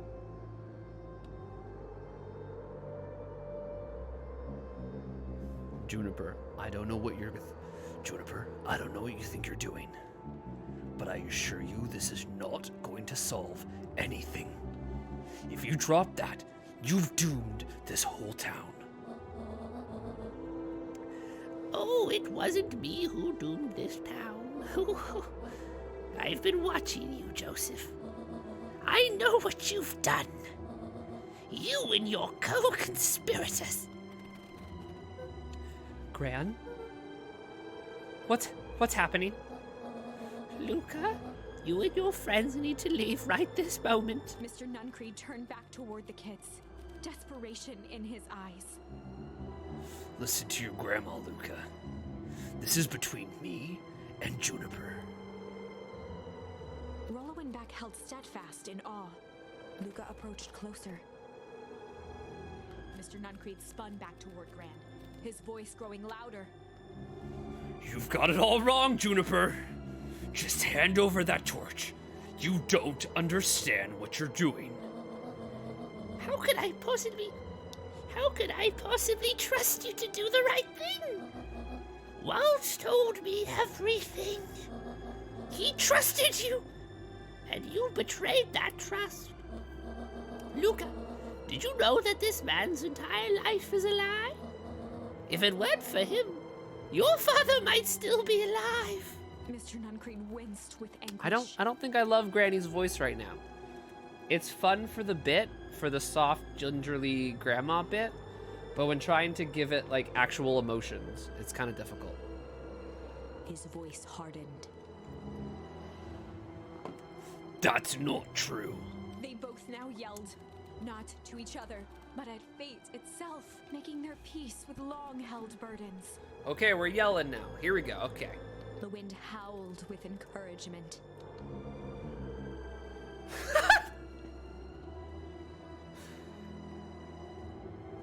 What was like a brother to me? He was supposed to end the dark side, not join it. He was supposed to end the Sith, not join them.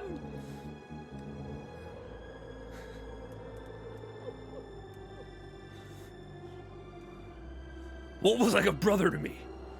We just had different ideas about how to affect change. Very convenient that your way just happened to line your pockets. No, that's not fair. They menaced at each other, both catching their breath. The moment balanced on a knife's edge. Do we have a... Amid a blur of emotions and memories, We have a choice. Luca's mind flooded with questions. Oh, y'all, we about to have a choice. We about to have a choice. The wind calmed, as if to give him the stage.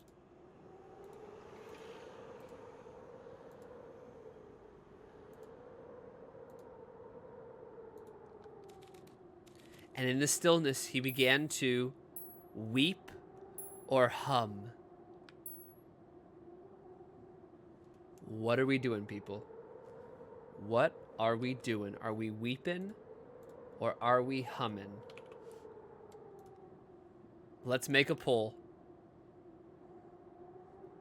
Let's make a poll. Sing!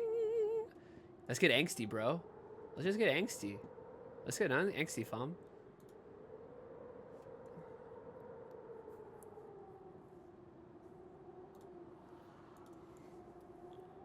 What do we do? Weep, hum. Y'all got 1 minute to vote. Cast your votes. What are we doing?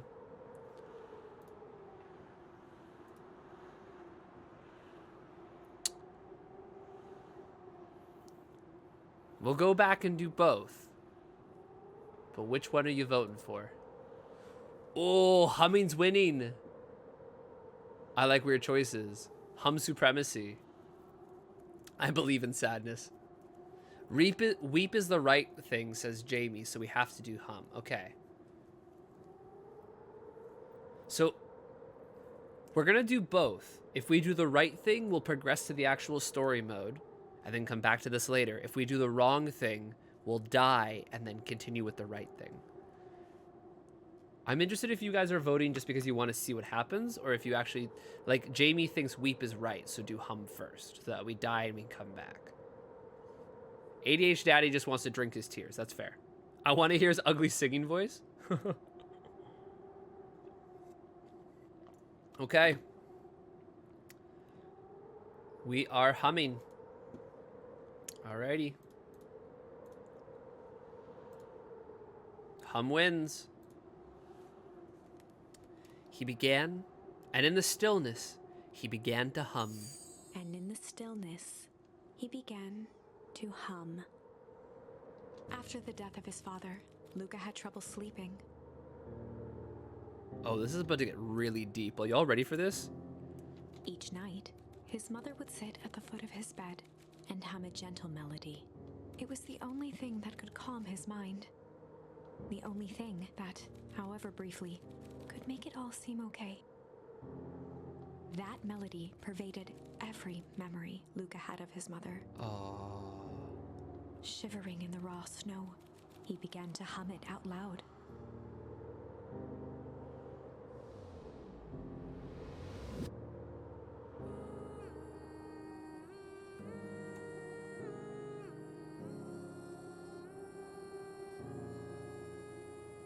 I don't need to. The game's doing it for us.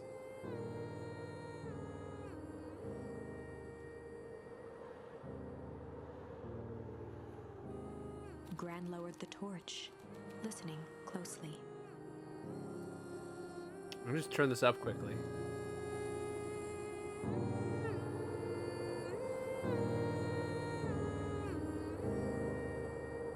I think hum might have been the right thing. I think hum is the thing we needed to do to save the day. If this is actually our Gran, and isn't just an imposter, and Gran faked her death 8 years ago, most likely Mum learned this hum, this melody from Gran, and we're now humming it for Gran, who sang it to her daughter. As recognition slowly set in, her heart sank. Those countless nights of consolation, the incomparable loss they shared together. She let the torch fall to the snow and sizzle out. Oh my god, we did it. We did it! A few steps toward Luca was all she could bear before dropping to the snow herself.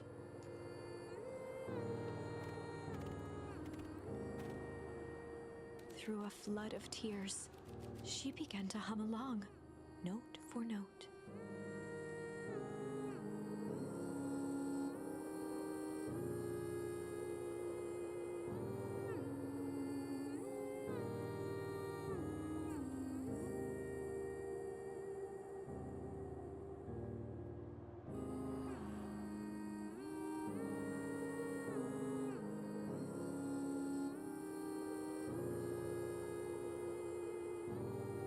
Can we get an F in the chat for the weeping?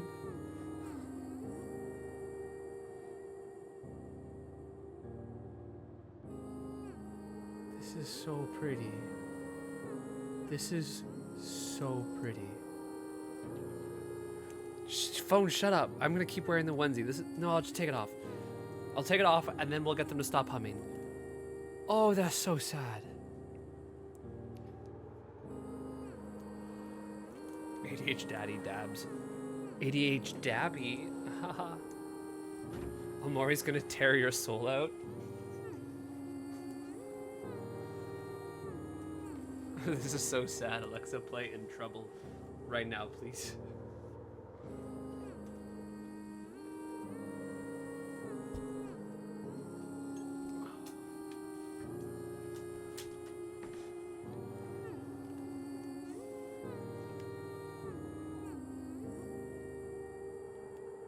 Luca lifted his head in astonishment.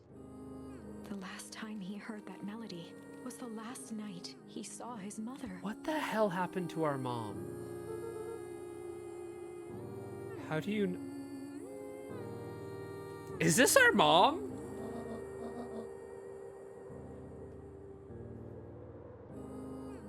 I'm so sorry, my little buckaroo. Buckaroo? The only people who call me that are my dad and...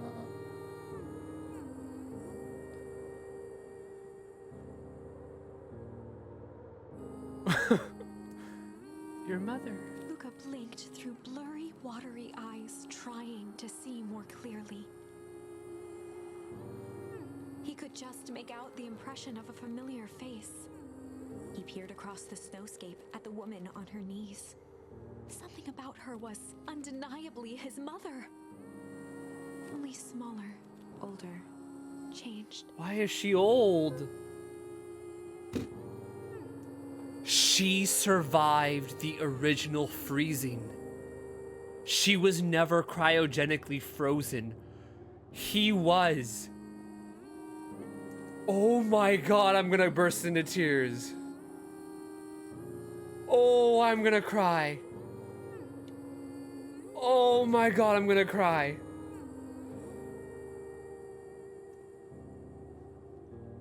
Mom? That's right, Buckaroo. Mom? Luca sprinted as fast as he could toward his mother. They held each other close, and the cold retreated from their bodies. Eleanor? I thought you were gone? You should have known I would never abandon my son. Eleanor looked down at Luca, tightening her embrace in an appeal for forgiveness. How? You're a smart man, Joseph. I thought you'd have pieced it together by now. You were exposed. Maybe she wasn't cryogenically frozen? Maybe she was exposed to the green goop? What? Mom, I don't understand any of this either. What happened to you? Where did you go? Why did you leave me?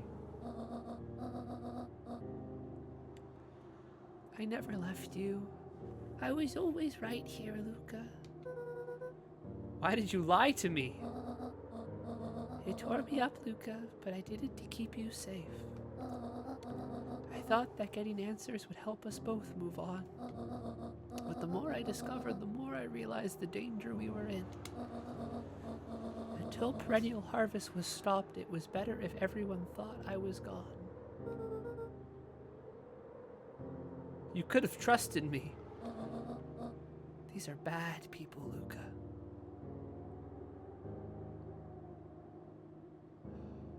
She was exposed, and that sped up the aging process. They froze people to stop exposure. Maybe? They won't stop until they get what they want. And they don't care who gets hurt in the process. Then what do? We have to stop them. Joseph slumped into the cold, wet snow. They can't be stopped. This is too big.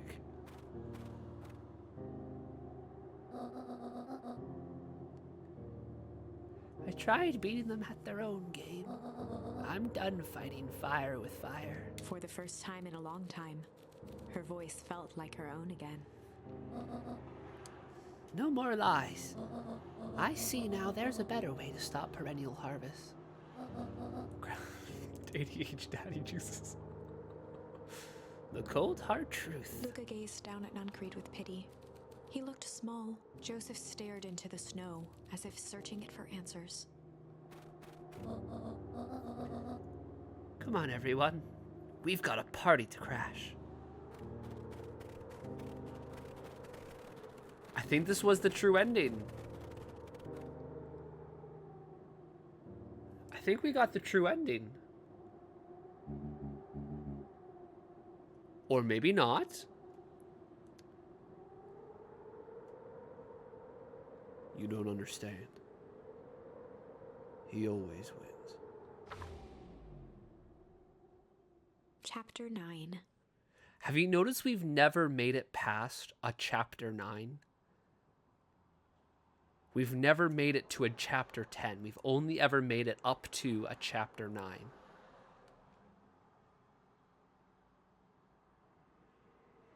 I think you're right, Batman. I think Weep makes her heart in her resolve. The devil you know. 7 months ago. 7 months ago. We're getting a flashback! We're getting a flashback! Eleanor Van Horn crept down the maze of sterile hallways under perennial harvest. She stopped in front of the large steel door marked Deep Engineering. No turning back now. She raised a trembling hand. The stolen keycard worked as promised, and the door bust open with mechanical efficiency.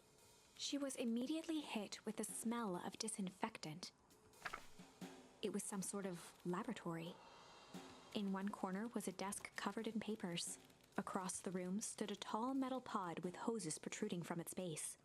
She rushed to the desk and began shifting through the piles of papers. They were experiment reports on something called Tempus Liquamen. Tempus Liquamen, okay. There were dozens of them, every one stamped failed.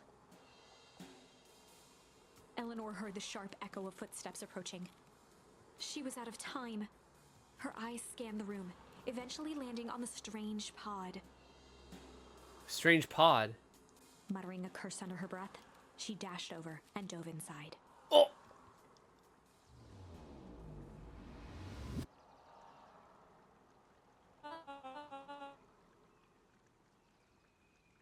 And that is what changes all of what the fuck is happening. I'm so confused.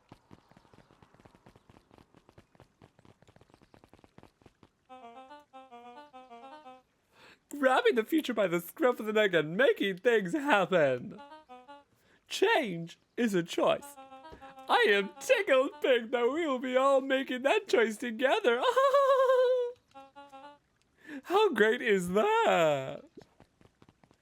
This man is a liar. Excuse me? I will not. This town has a dangerous secret, and perennial harvest only exists to keep it hidden. Oh, nonsense! They picked up the whole damn town and moved it right under our noses. You aren't making any sense, dear. Mr. Kerr addressed the crowd with a sarcastic tone. Imagine such a thing! Oh, it's absurd. And just plain impossible. They promised they could fix the foul harvest. They told us they would clean this place up. We just had to leave town for a few days. But while they had us evacuated... Mrs. Hartford, I'm afraid I'm going to have to ask you to... You're afraid of a lot of things, aren't you? You sniveling little worm. This is growing tiresome. A little help, please?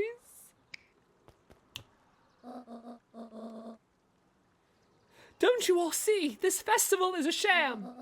An excuse to have the whole town gather in one place. They're planning something awful. I don't know what, but these people are wicked. Don't listen to her. She has absolutely no proof. I am the proof. I'm Eleanor Van Horn. Whispers filtered through the crowd. Well, aren't you just sneaky as the dickens? We all knew Valentine's fertilizer was too good to be true. And now this whole town is paying the price. Ladies and gentlemen, oh, I am so sorry about this disruption. My associates will take this obviously disturbed woman somewhere comfortable so that she can get the help she needs. She's not the one who's disturbed. You two-timing clown. You all know there's something wrong with this town. It was just easier to look the other way. The truth is,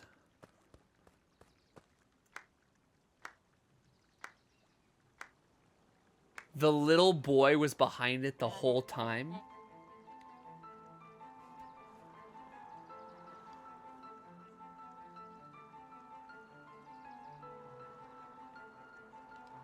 That's quite enough, Mr. Nuncreed. Torment dragged on Joseph Nuncreed's face. Yes, sir. Take them away. No, I want them to see this. Ah, the ever-tempestuous Eleanor Van Horn. Oh my god. Guys, this is the Valentine. This is Eris and the mayor's father. This isn't their son. This is their father de-aged backwards.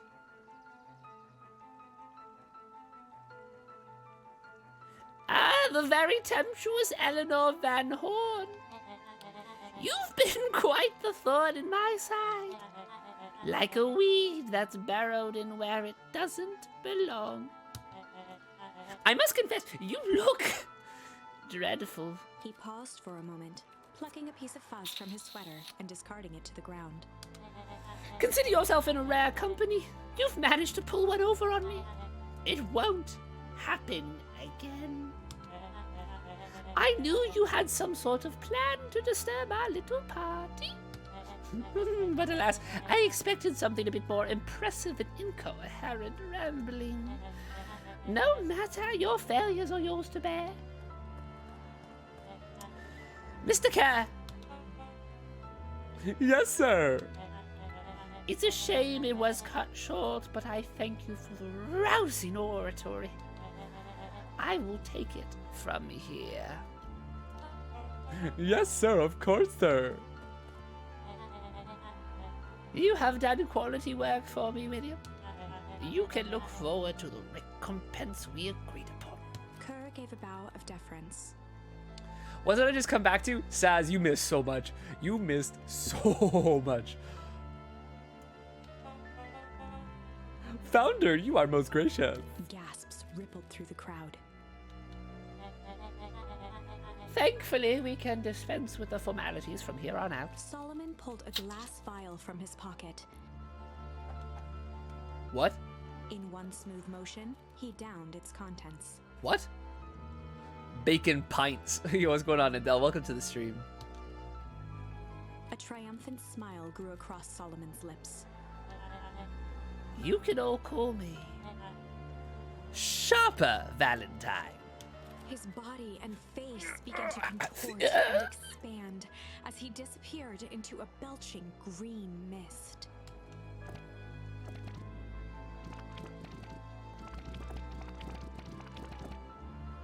A hushed horror gripped the crowd. This is a story about change. What? No! Oh, so you didn't see that coming. Good. Sharper examined his new hands. Well, this is quite the improvement. Everything looks so much smaller now. Eleanor was right about one thing. This festival was a ruse. I wanted you all to witness my glorious return with your own eyes. Why does everyone look so downtrodden? This is a celebration, people. Maybe it would help if we set the mood. Mr. Cat, be a dear to reveal the sign.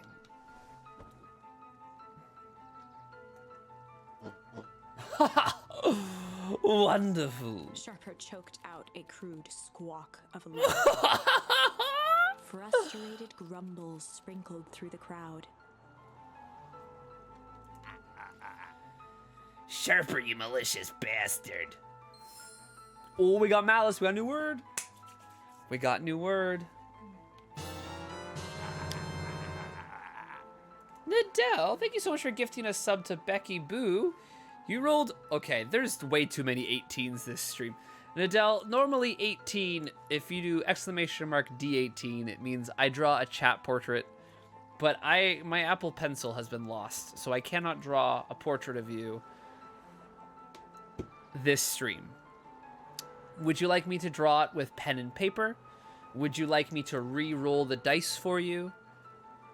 What would you like? I'm glad you're back so I can tell you to your face. You destroyed this town. Bruh.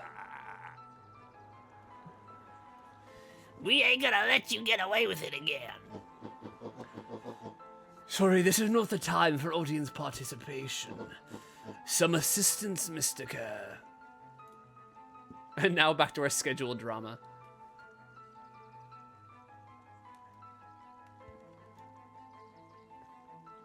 William Kerr gave a subtle nod to the clipboards. You coward! Ah! Does anyone else have something to contribute? A helpless quiet settled over the crowd. I thought so. Did you all truly believe you could be free of me? A town of complete and utter fools. You people should be celebrating my return. You're clearly lost without me. And that leads me nicely to my children. Daddy. I gave you both the greatest gift a parent can give. The opportunity to prove yourself in my absence.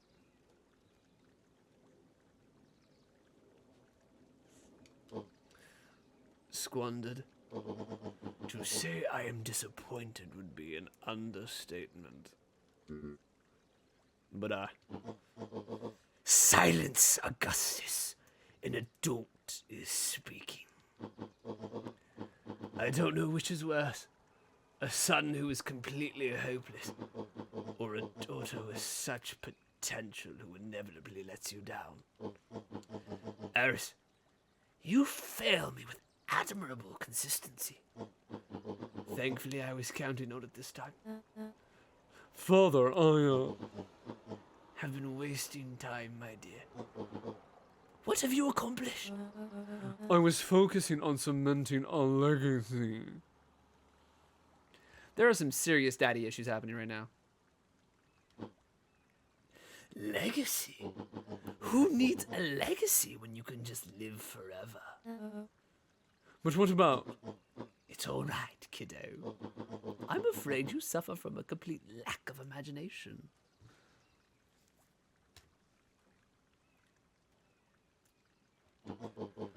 There's just no helping it. Now then, where is Joseph?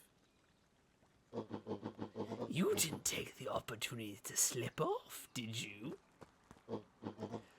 Ah, there he is.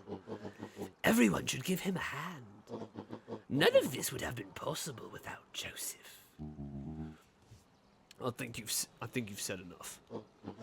Nonsense. The people deserve to know how helpful and loyal you've been. I only did what I did because he left me no choice. You always had a choice, Joseph. You were simply too weak to take it. No matter. Cheer up. You are about to be rich beyond your wildest dreams. You should follow Mr. Kerr's example. When I found him, he was in a sorrier state than any of you. Joseph's gonna sacrifice himself? Let's see. An aging actor desperate to recapture his youth. He played his part, and soon he'll be able to play the leading man again. Forever, in fact, if he remains loyal. That goes for all of you. Well, those who haven't already frittered away my goodwill. Beacon Pines is mine again. And I am willing to share its spoils in exchange for absolute loyalty. Are you saying William Kerr was never in charge of Perennial Harvest? Ha! You think that puffed-up blatherskite could have accomplished all this? Dawn, I suppose it's time for your big exclusive. Sharper addressed the crowd with indignant pride. He'd planned this moment for so long that now, at the deed's fruition, it almost felt frivolous.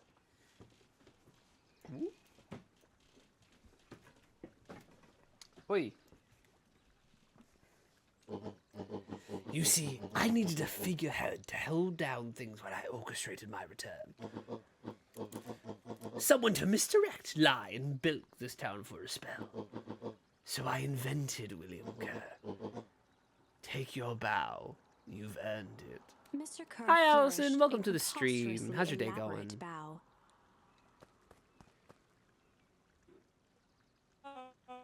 Patrick C. Montesquieu, thespian extraordinaire, at your service. Founder, I just want to thank you again for this opportunity. It truly was the role of a lifetime. Wait, so this Bill Kerr was a patsy the whole time?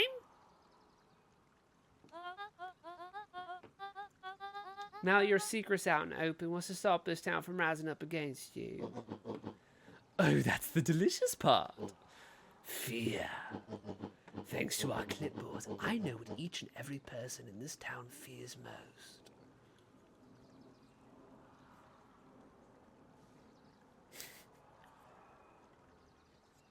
He's just an actor.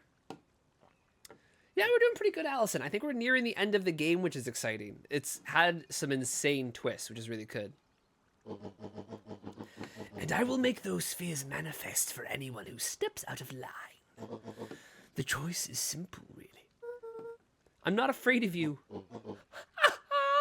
Oh, the young hero. I've kept a keen eye on you, boy. You and your friends made a habit of disrupting my plans. What a pity. If things would have gone a bit differently, you might have had your moment of triumph. But that's fate for you. You can't do this. Oh, but I can. I have one. Never underestimate what a great man can do, given time.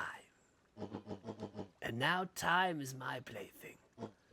Perhaps the most expensive thing I've ever bought, but well worth it. Sharper coughed up one final laugh and cracked his knuckles. Enough chit-chat. Let's get to work, shall we? This was not the true ending. And so, Sharper set about remaking the town in his own image. The fertilizer factory soon reopened for business. Sales rose steadily as more and more farmers across the countryside began to swear by its miraculous properties. Beacon Pines became famous, a secretive town that, for the right price, shared its gifts with all. Wait, this doesn't seem like a bad ending. Why is this the bad ending? Gifts that became more necessary in a world where winters grew longer and longer. We got a 15. Allison, thank you so much for resubscribing with Prime. Oh my god. Oh no. You've rolled 1 hour of silence broken by vine booms. Oh no. Oh no.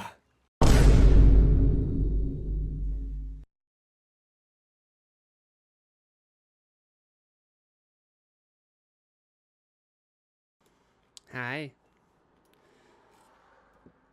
I missed the sequence. I missed the sequence. Is that what I missed? Oh man, this is gonna be a fun next hour. Okay.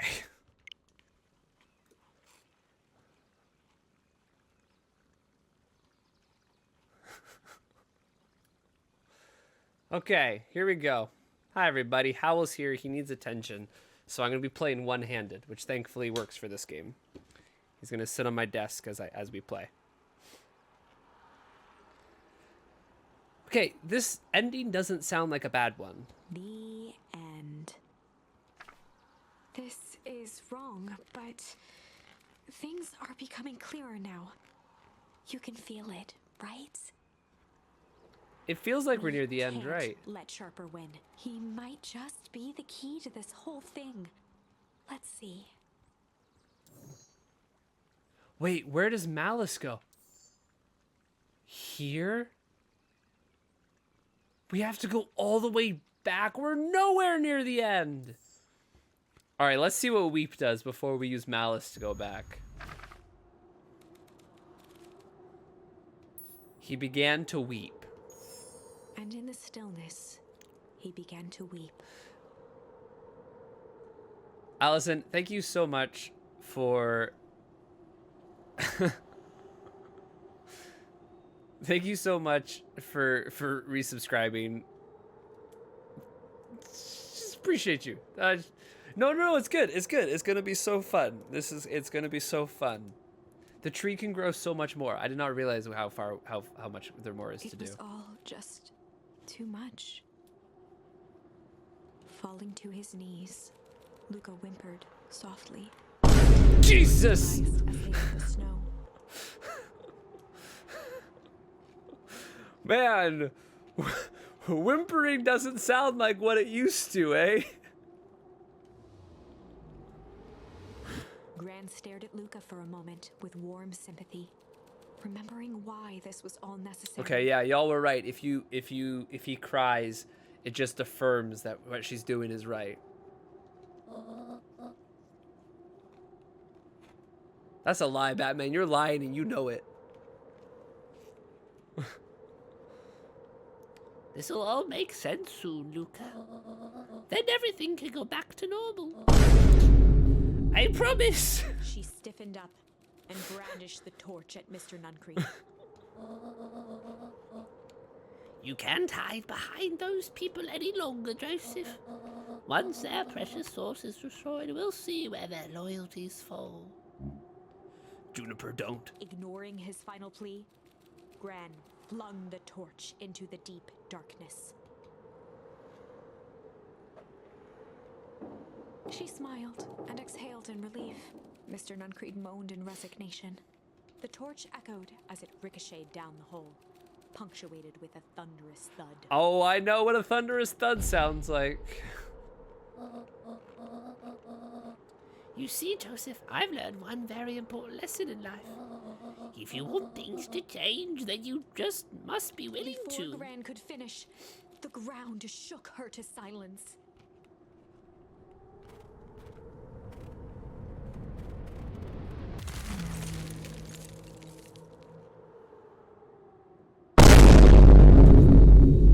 Gran only had time to spin around and run to Luca.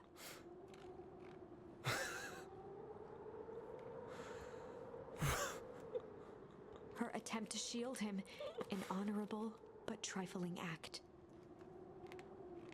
Unflinching love, pitted against an unthinking horror. This is cyberbullying. There was no contest. Her warm embrace froze in an instant. That is where they remain, fixed in place, forever. And so, our story ends on this melancholy scene. In a town brought low by its secrets, sits the frozen statues of a misguided band of travelers. Why was that one so much louder?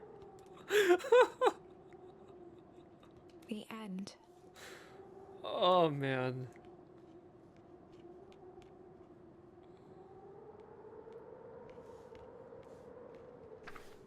Well, It's that not was very melancholy. You're not dire. wrong.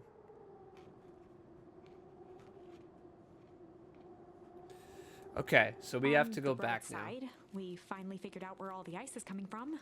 Yo, that source, the way it shoots up like that, that was crazy. Now, we just need to find a way to deal with a mystic, unfathomable force of nature. Me giving the sick fucking creator of the story a pat on the back for breaking all of our hearts. The writing in this game is insanely good. Oh my god, I love that drawing. That fire and ice drawing is so good. Okay, windows to the soul.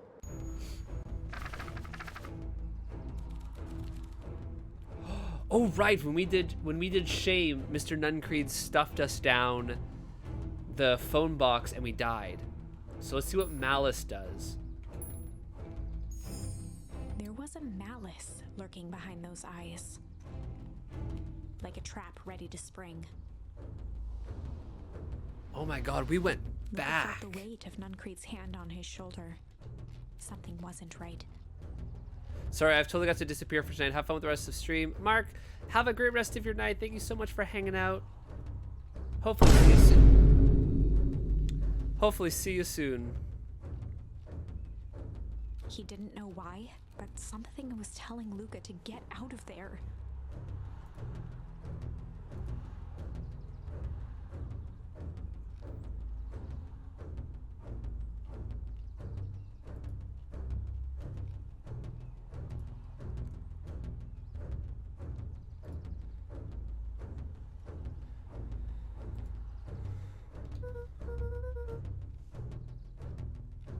I just want this all to be over. I feel that. Of course, I'm sure it will all work out soon enough. I should get going. I told Roxy I'd check for Rolo at the treehouse. Luca twisted free. Oh from my god, Nuncreed's we're grasp. so far back. Of course.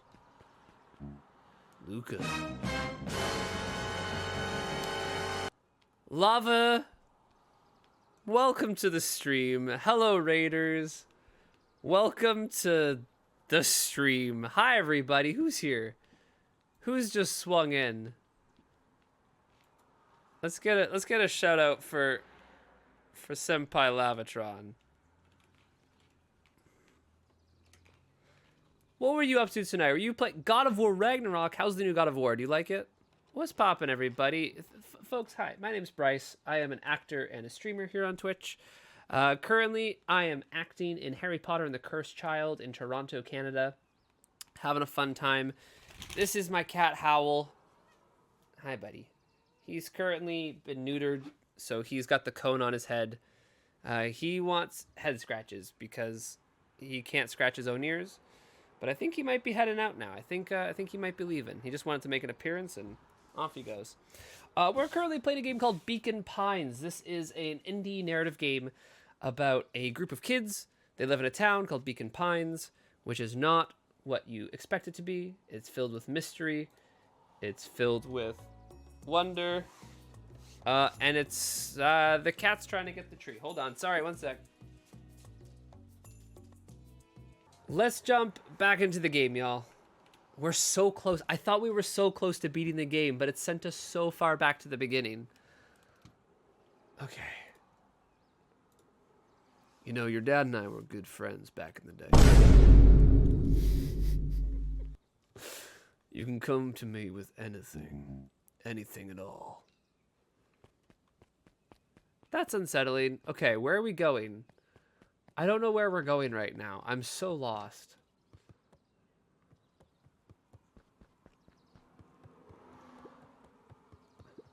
There were rarely any actual new additions. Simply a variety of existing content rotated into the front display each week. How is this game 5 to 7 hours long? We've played more than 5 to 7 hours. Aspen, welcome back to the Dice Club.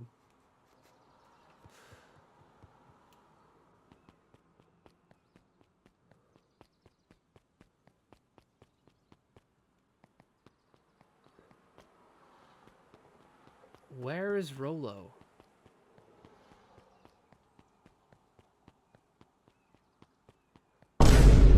I don't keep failing, Scorbus. I'm discovering all the endings.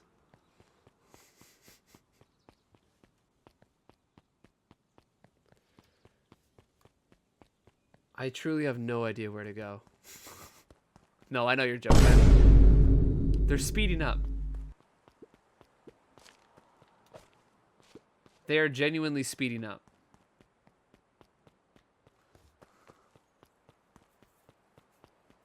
Yeah, I think you got timed out for gifting Aspen a sub, which was funny.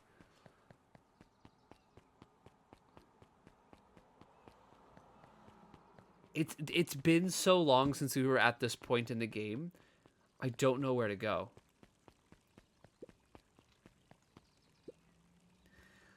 These festival decorations are a bit humdrum. Now, if I were to throw a festival, it would be a thing to behold. I agree, this is always more than a little sad. It's worse than sad. It's boring. What if we did a little something to spice things up? I'm listening. You know, that festival sign waiting to be unveiled. It would be a shame if someone... The two scurried off, eagerly formulating a plan.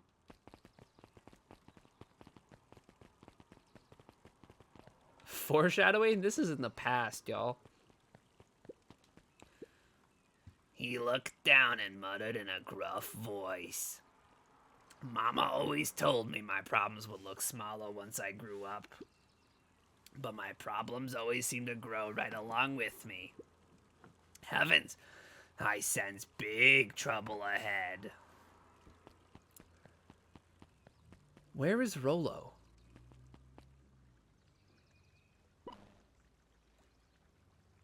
I did it.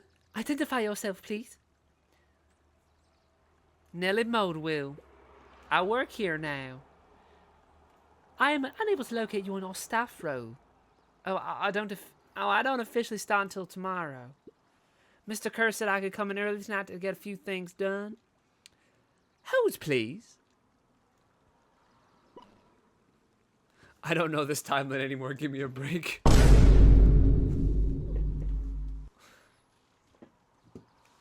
Rollo is missing in this timeline. Yeah, he truly is. Clearance authorized. Thank you. Our harvest awaits.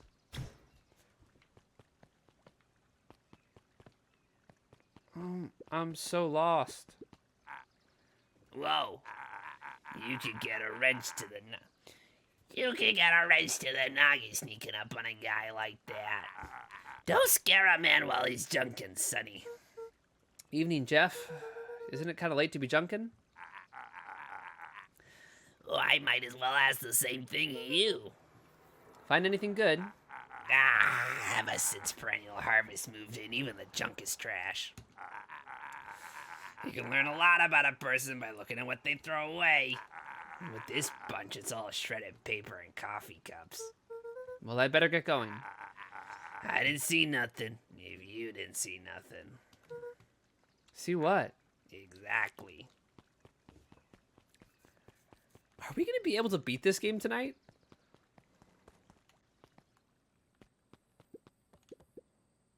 Hey Jetson, have you seen Rollo come this way by any chance? I'm afraid not. By the looks of us fishing here in this pond. I am truly cursed in an endless beacon pines. Luca We got a new wrapped word. A twig of thyme around the hook. Some fish have refined taste. We're putting pungent.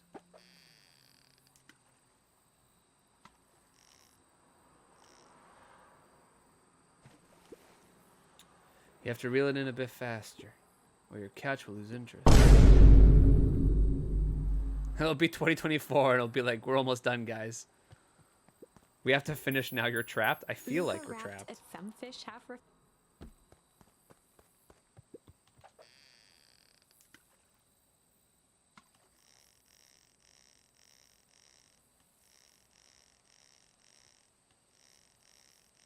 Come on. We can get it. Oh, we got a monocle.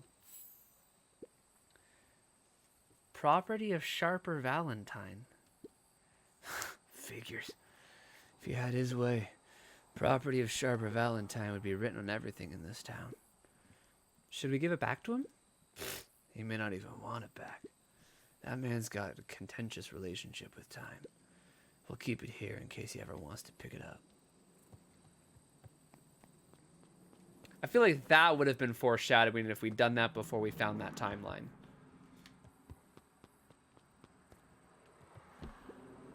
Rollo? Oh, right, he talks on the radio, right? He aired a long holler into the woods. Yeah, that's pretty... No, I think ADH Daddy's got one pretty close to what my Vine Boom expression is. Rollo!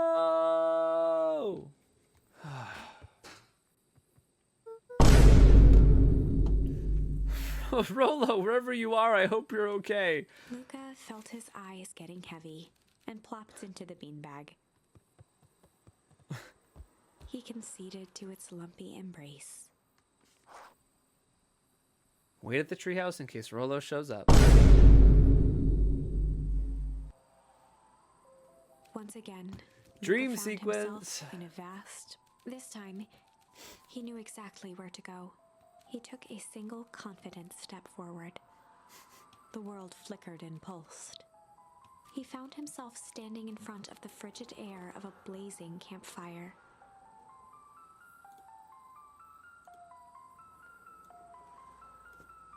The source. Oh, the source. He plopped down cross-legged and gazed into the cold flame, waiting.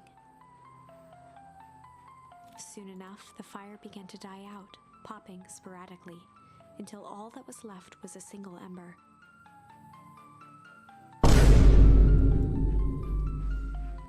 Lucas stood up and dusted himself off. Okay.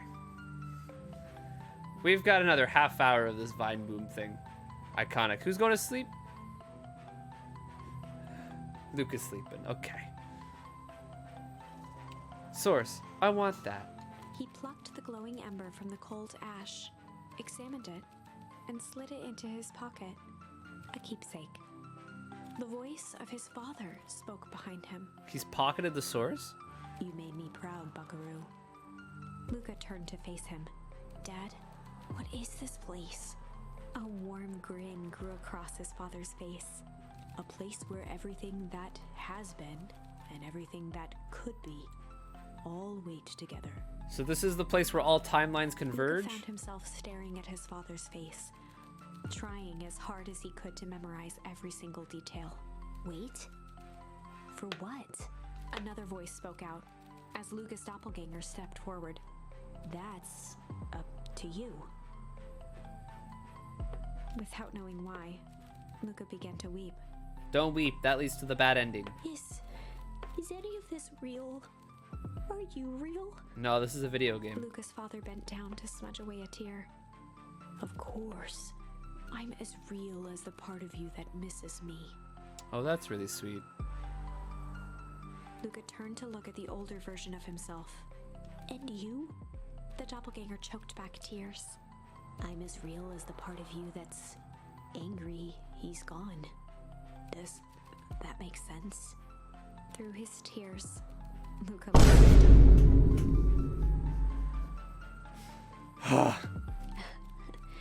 I think so. His father pulled him in for an embrace.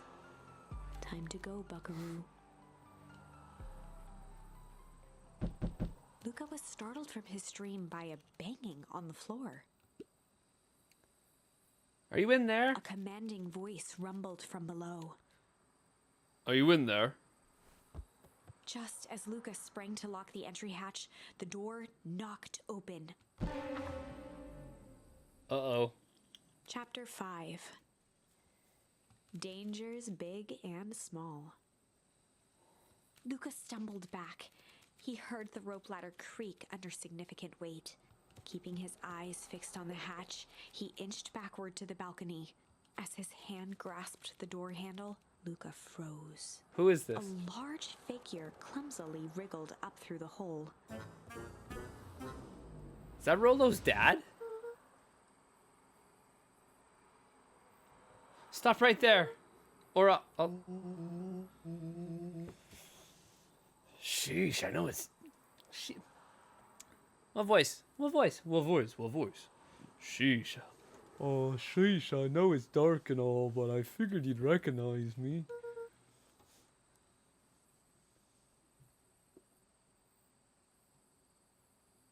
Oh my god, is this Rolo? Is this aged up Rolo? Who are The you? large figure cocked his head inquisitively.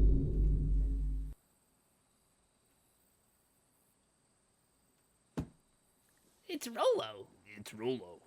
It's Rolo. It's Rolo. It's Rolo. It's Rolo. It's Rolo. Stop now or I'll clobber you with a baseball bat. Whoa, whoa, take it easy. Luca, you need to get your eyes checked. It's me, Rolo. Nice try, but I know you aren't Rolo. You're like one of his random uncles or something. Where is he? Uncle. Luca, quit messing around. It's me. If it really is you, prove it.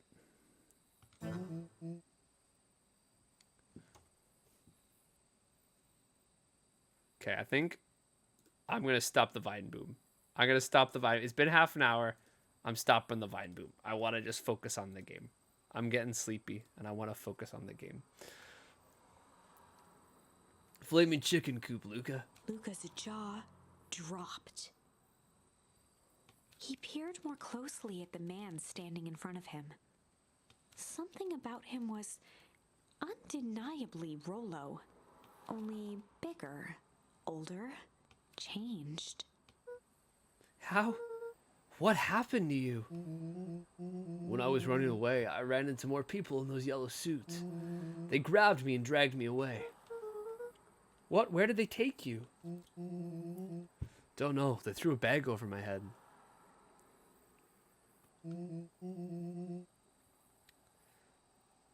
It was cold and smelled like a swimming pool.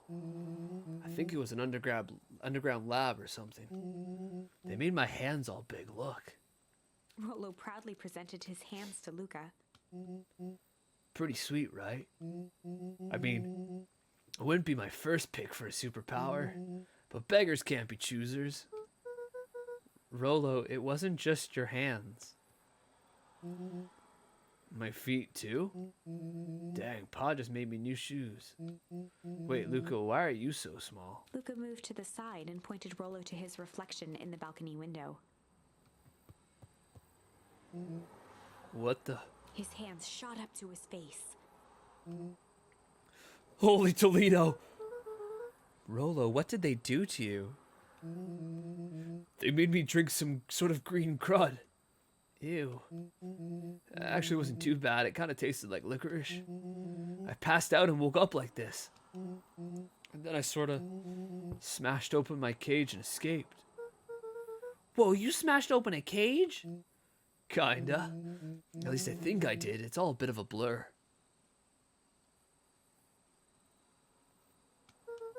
They had you in a cage. Who are these people? I don't know who did this to you, but we're gonna fix it. Fix it? This is awesome! Well, I'm just glad you're safe now. Luca, you don't need to worry about me. Sure, I got snatched, but look at it this way. I got snatched. I know where snatched people go. We may finally have a lead on what happened to your family. Maybe you're right, but this all seems dangerous. Danger? Ha! Rollo shadowboxed a few jabs. I'll take them all on. Right, this is the timeline where Beck got her hair got splashed by the green goop. Hey fellas, what's up? With a yelp, Rollo dove behind Luca. Ah, take cover. Did I come at a bad time? Who the heck are you? This is Beck. Sorry, something truly bizarre just happened and I need help. I didn't know where else to go. So you're just hanging out here with your large adult friend? No, this is my buddy Rollo. This is your missing friend? One and the same. He seems a little old. I'll have you know this is a recent development. What the heck does that mean? Oh, well, I'm sorry, you're the one who just showed up out of nowhere. So we'll be asking the questions here. That's fair. How did you find us? Your silly little treehouse. I think you mean our silly little mission control? I hate to break it to you, but your secret path isn't so secret. And I could hear your racket from a mile away. See, Luca, this is why we need to improve security around here. Not now, Rollo. Beck, you said something bizarre happened? Yeah, but... She shot a nervous glance at Rollo. Yeah, but... Anything you can say around me, you can say around Rollo. This has been a weird day all around, hasn't it? Yep. Beck's eyes narrowed. Okay, so it all started when I made it back home. My first order of business was to try to salvage my hair. So I dyed it with some stuff from the chemistry set my mum gave me. Okay, just need to play it cool and hope no one notices. Notice what? Oh, nothing. I was just, Come over here and let me have a look. Oh, honey, what in the world did you do to your hair? Oh, I just kind of felt like I needed a change. This is going to take forever to grow out. You were the one who said that change was a good thing, right? I was talking about your mother's new job. I was talking about us moving. Well, I guess I just took your lesson to heart. Ilona tried to put on a smile. Before I forget, I came up here to tell you that Nellie had to go into work. Tonight. Her Mr. Kerr decided it would be good for her to get some things done before tomorrow. That Kerr guy seems like a grade A creep. Beck, He is, him and his weird cult of personality. you are not going to ruin this job for Nellie. It means too much to her. Oh, I know exactly how much it means to her. It means enough to her. It means enough to her to exile her daughter into this podunk town. This place sucks. The people are weird. You just don't know them yet. It's always cold. We're in the mountains, you'll get used to it. I can't even pick up a single decent station on the radio. It's all banjo music and farm reports. You know, I grew up in a town not that different from this one. Is that why you're better at talking to plants than people? Okay, so here's what we're gonna do. First of all, you're grounded. What? In the morning, I'll have Nellie come and see what we can do about fixing your hair. You need to look presentable for the festival. But...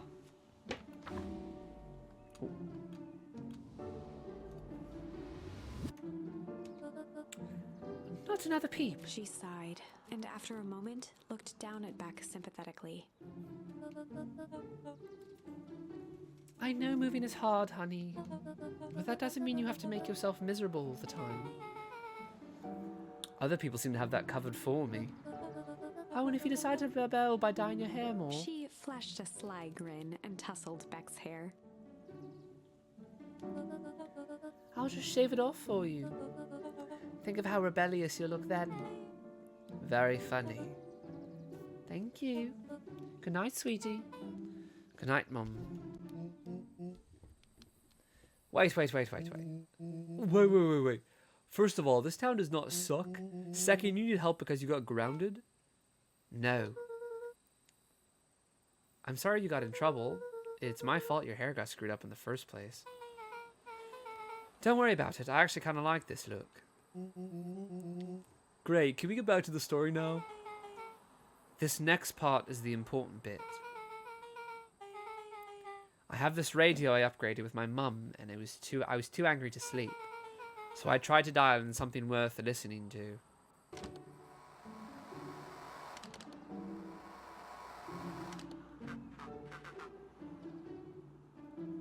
Mr. Kerr, are you there? Mr. Kerr. Yes, I'm busy. What is it? Apologies, I have the founder on the line.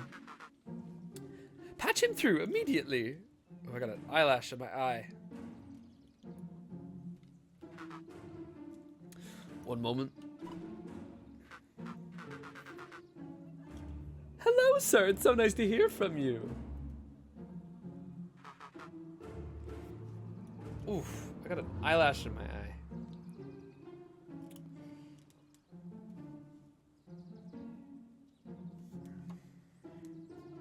Skip the pleasantries. What's your report on our new lead researcher of deep engineering? Nellie Moonwell seems to be integrating nicely. At this very moment, she's working to help us meet our deadline. She's offered to work overtime before I even had the chance to suggest it. Excellent. And you have faith that she's capable of finishing the work left by her predecessor? Her work must be complete before the festival. I will make sure she stays day and night until it's accomplished. Good. You know how I feel about loose ends. Yes, sir. Once she has finished the work, we need to make determination regarding her long-term prospects in the company. Immediately, sir. I usually have more time to fully bring people into the fold. We are in the end game, Bill. After your failures with Dr. Prescott, I can't afford to take any risks. Of course, sir. No loose ends, sir. Once she finishes the work, she'll either leave the office completely committed to Pill on your harvest, or she won't leave at all. Perfect. Sir, if I might suggest, maybe we should delay just for a bit. Oh? It's just, we seem to be rushing to hit this festival deadline, and rushing into things has caused some issues in the past. I see. Please understand that I just want what's best for you. I'm eternally grateful for all that you've done for me. Okay, here's the thing, folks. Bill, I'll make this very clear. I brought you in to make things run smoothly, not to make it have opinions. Of course, sir. Chin up, Bill. You are only a few days away from having everything you ever dreamed of. Yes, sir. Thank you, sir. I am falling asleep. So, I think we have to leave that there. I'm falling asleep. I can't keep streaming. Unfortunately, we'll have to finish this next time. Whew, that was fun though. That was really cool. Like this game is wild. This game is really fun. It is filled with twists and turns that I genuinely did not expect and never really saw coming. Before we go though, I do want to thank all y'all for being here. Jamie, thank you for gifting 1, 2, 3, 4, 5, 6 gift subs today. Thank you so much for all those gift subs. And thank you for the donation earlier as well to stop the ASMR madness. Also, thank you for resubscribing. Saz, thank you for resubscribing. Lego Batman, thank you for gifting a sub. Suze, thank you for resubscribing. Ham, thank you for subscribing. Martin, thank you for the raid. James, thank you for the donations. Especially the one that says Cricket and Jamie are gay. Ah, Lupo Kozo, I know who you are. We got a D9 in the chat. Can we get some, what is exclamation mark D9? Bryce, you are the best. Your streams make Monday fun. Suze, thank you. That's really sweet of you. Hopefully more Beacon Pines next week. Lopo Kozo, I'm so sorry. You joined us just as we're getting ready for bed. Living the dream is how you're doing. I'm glad.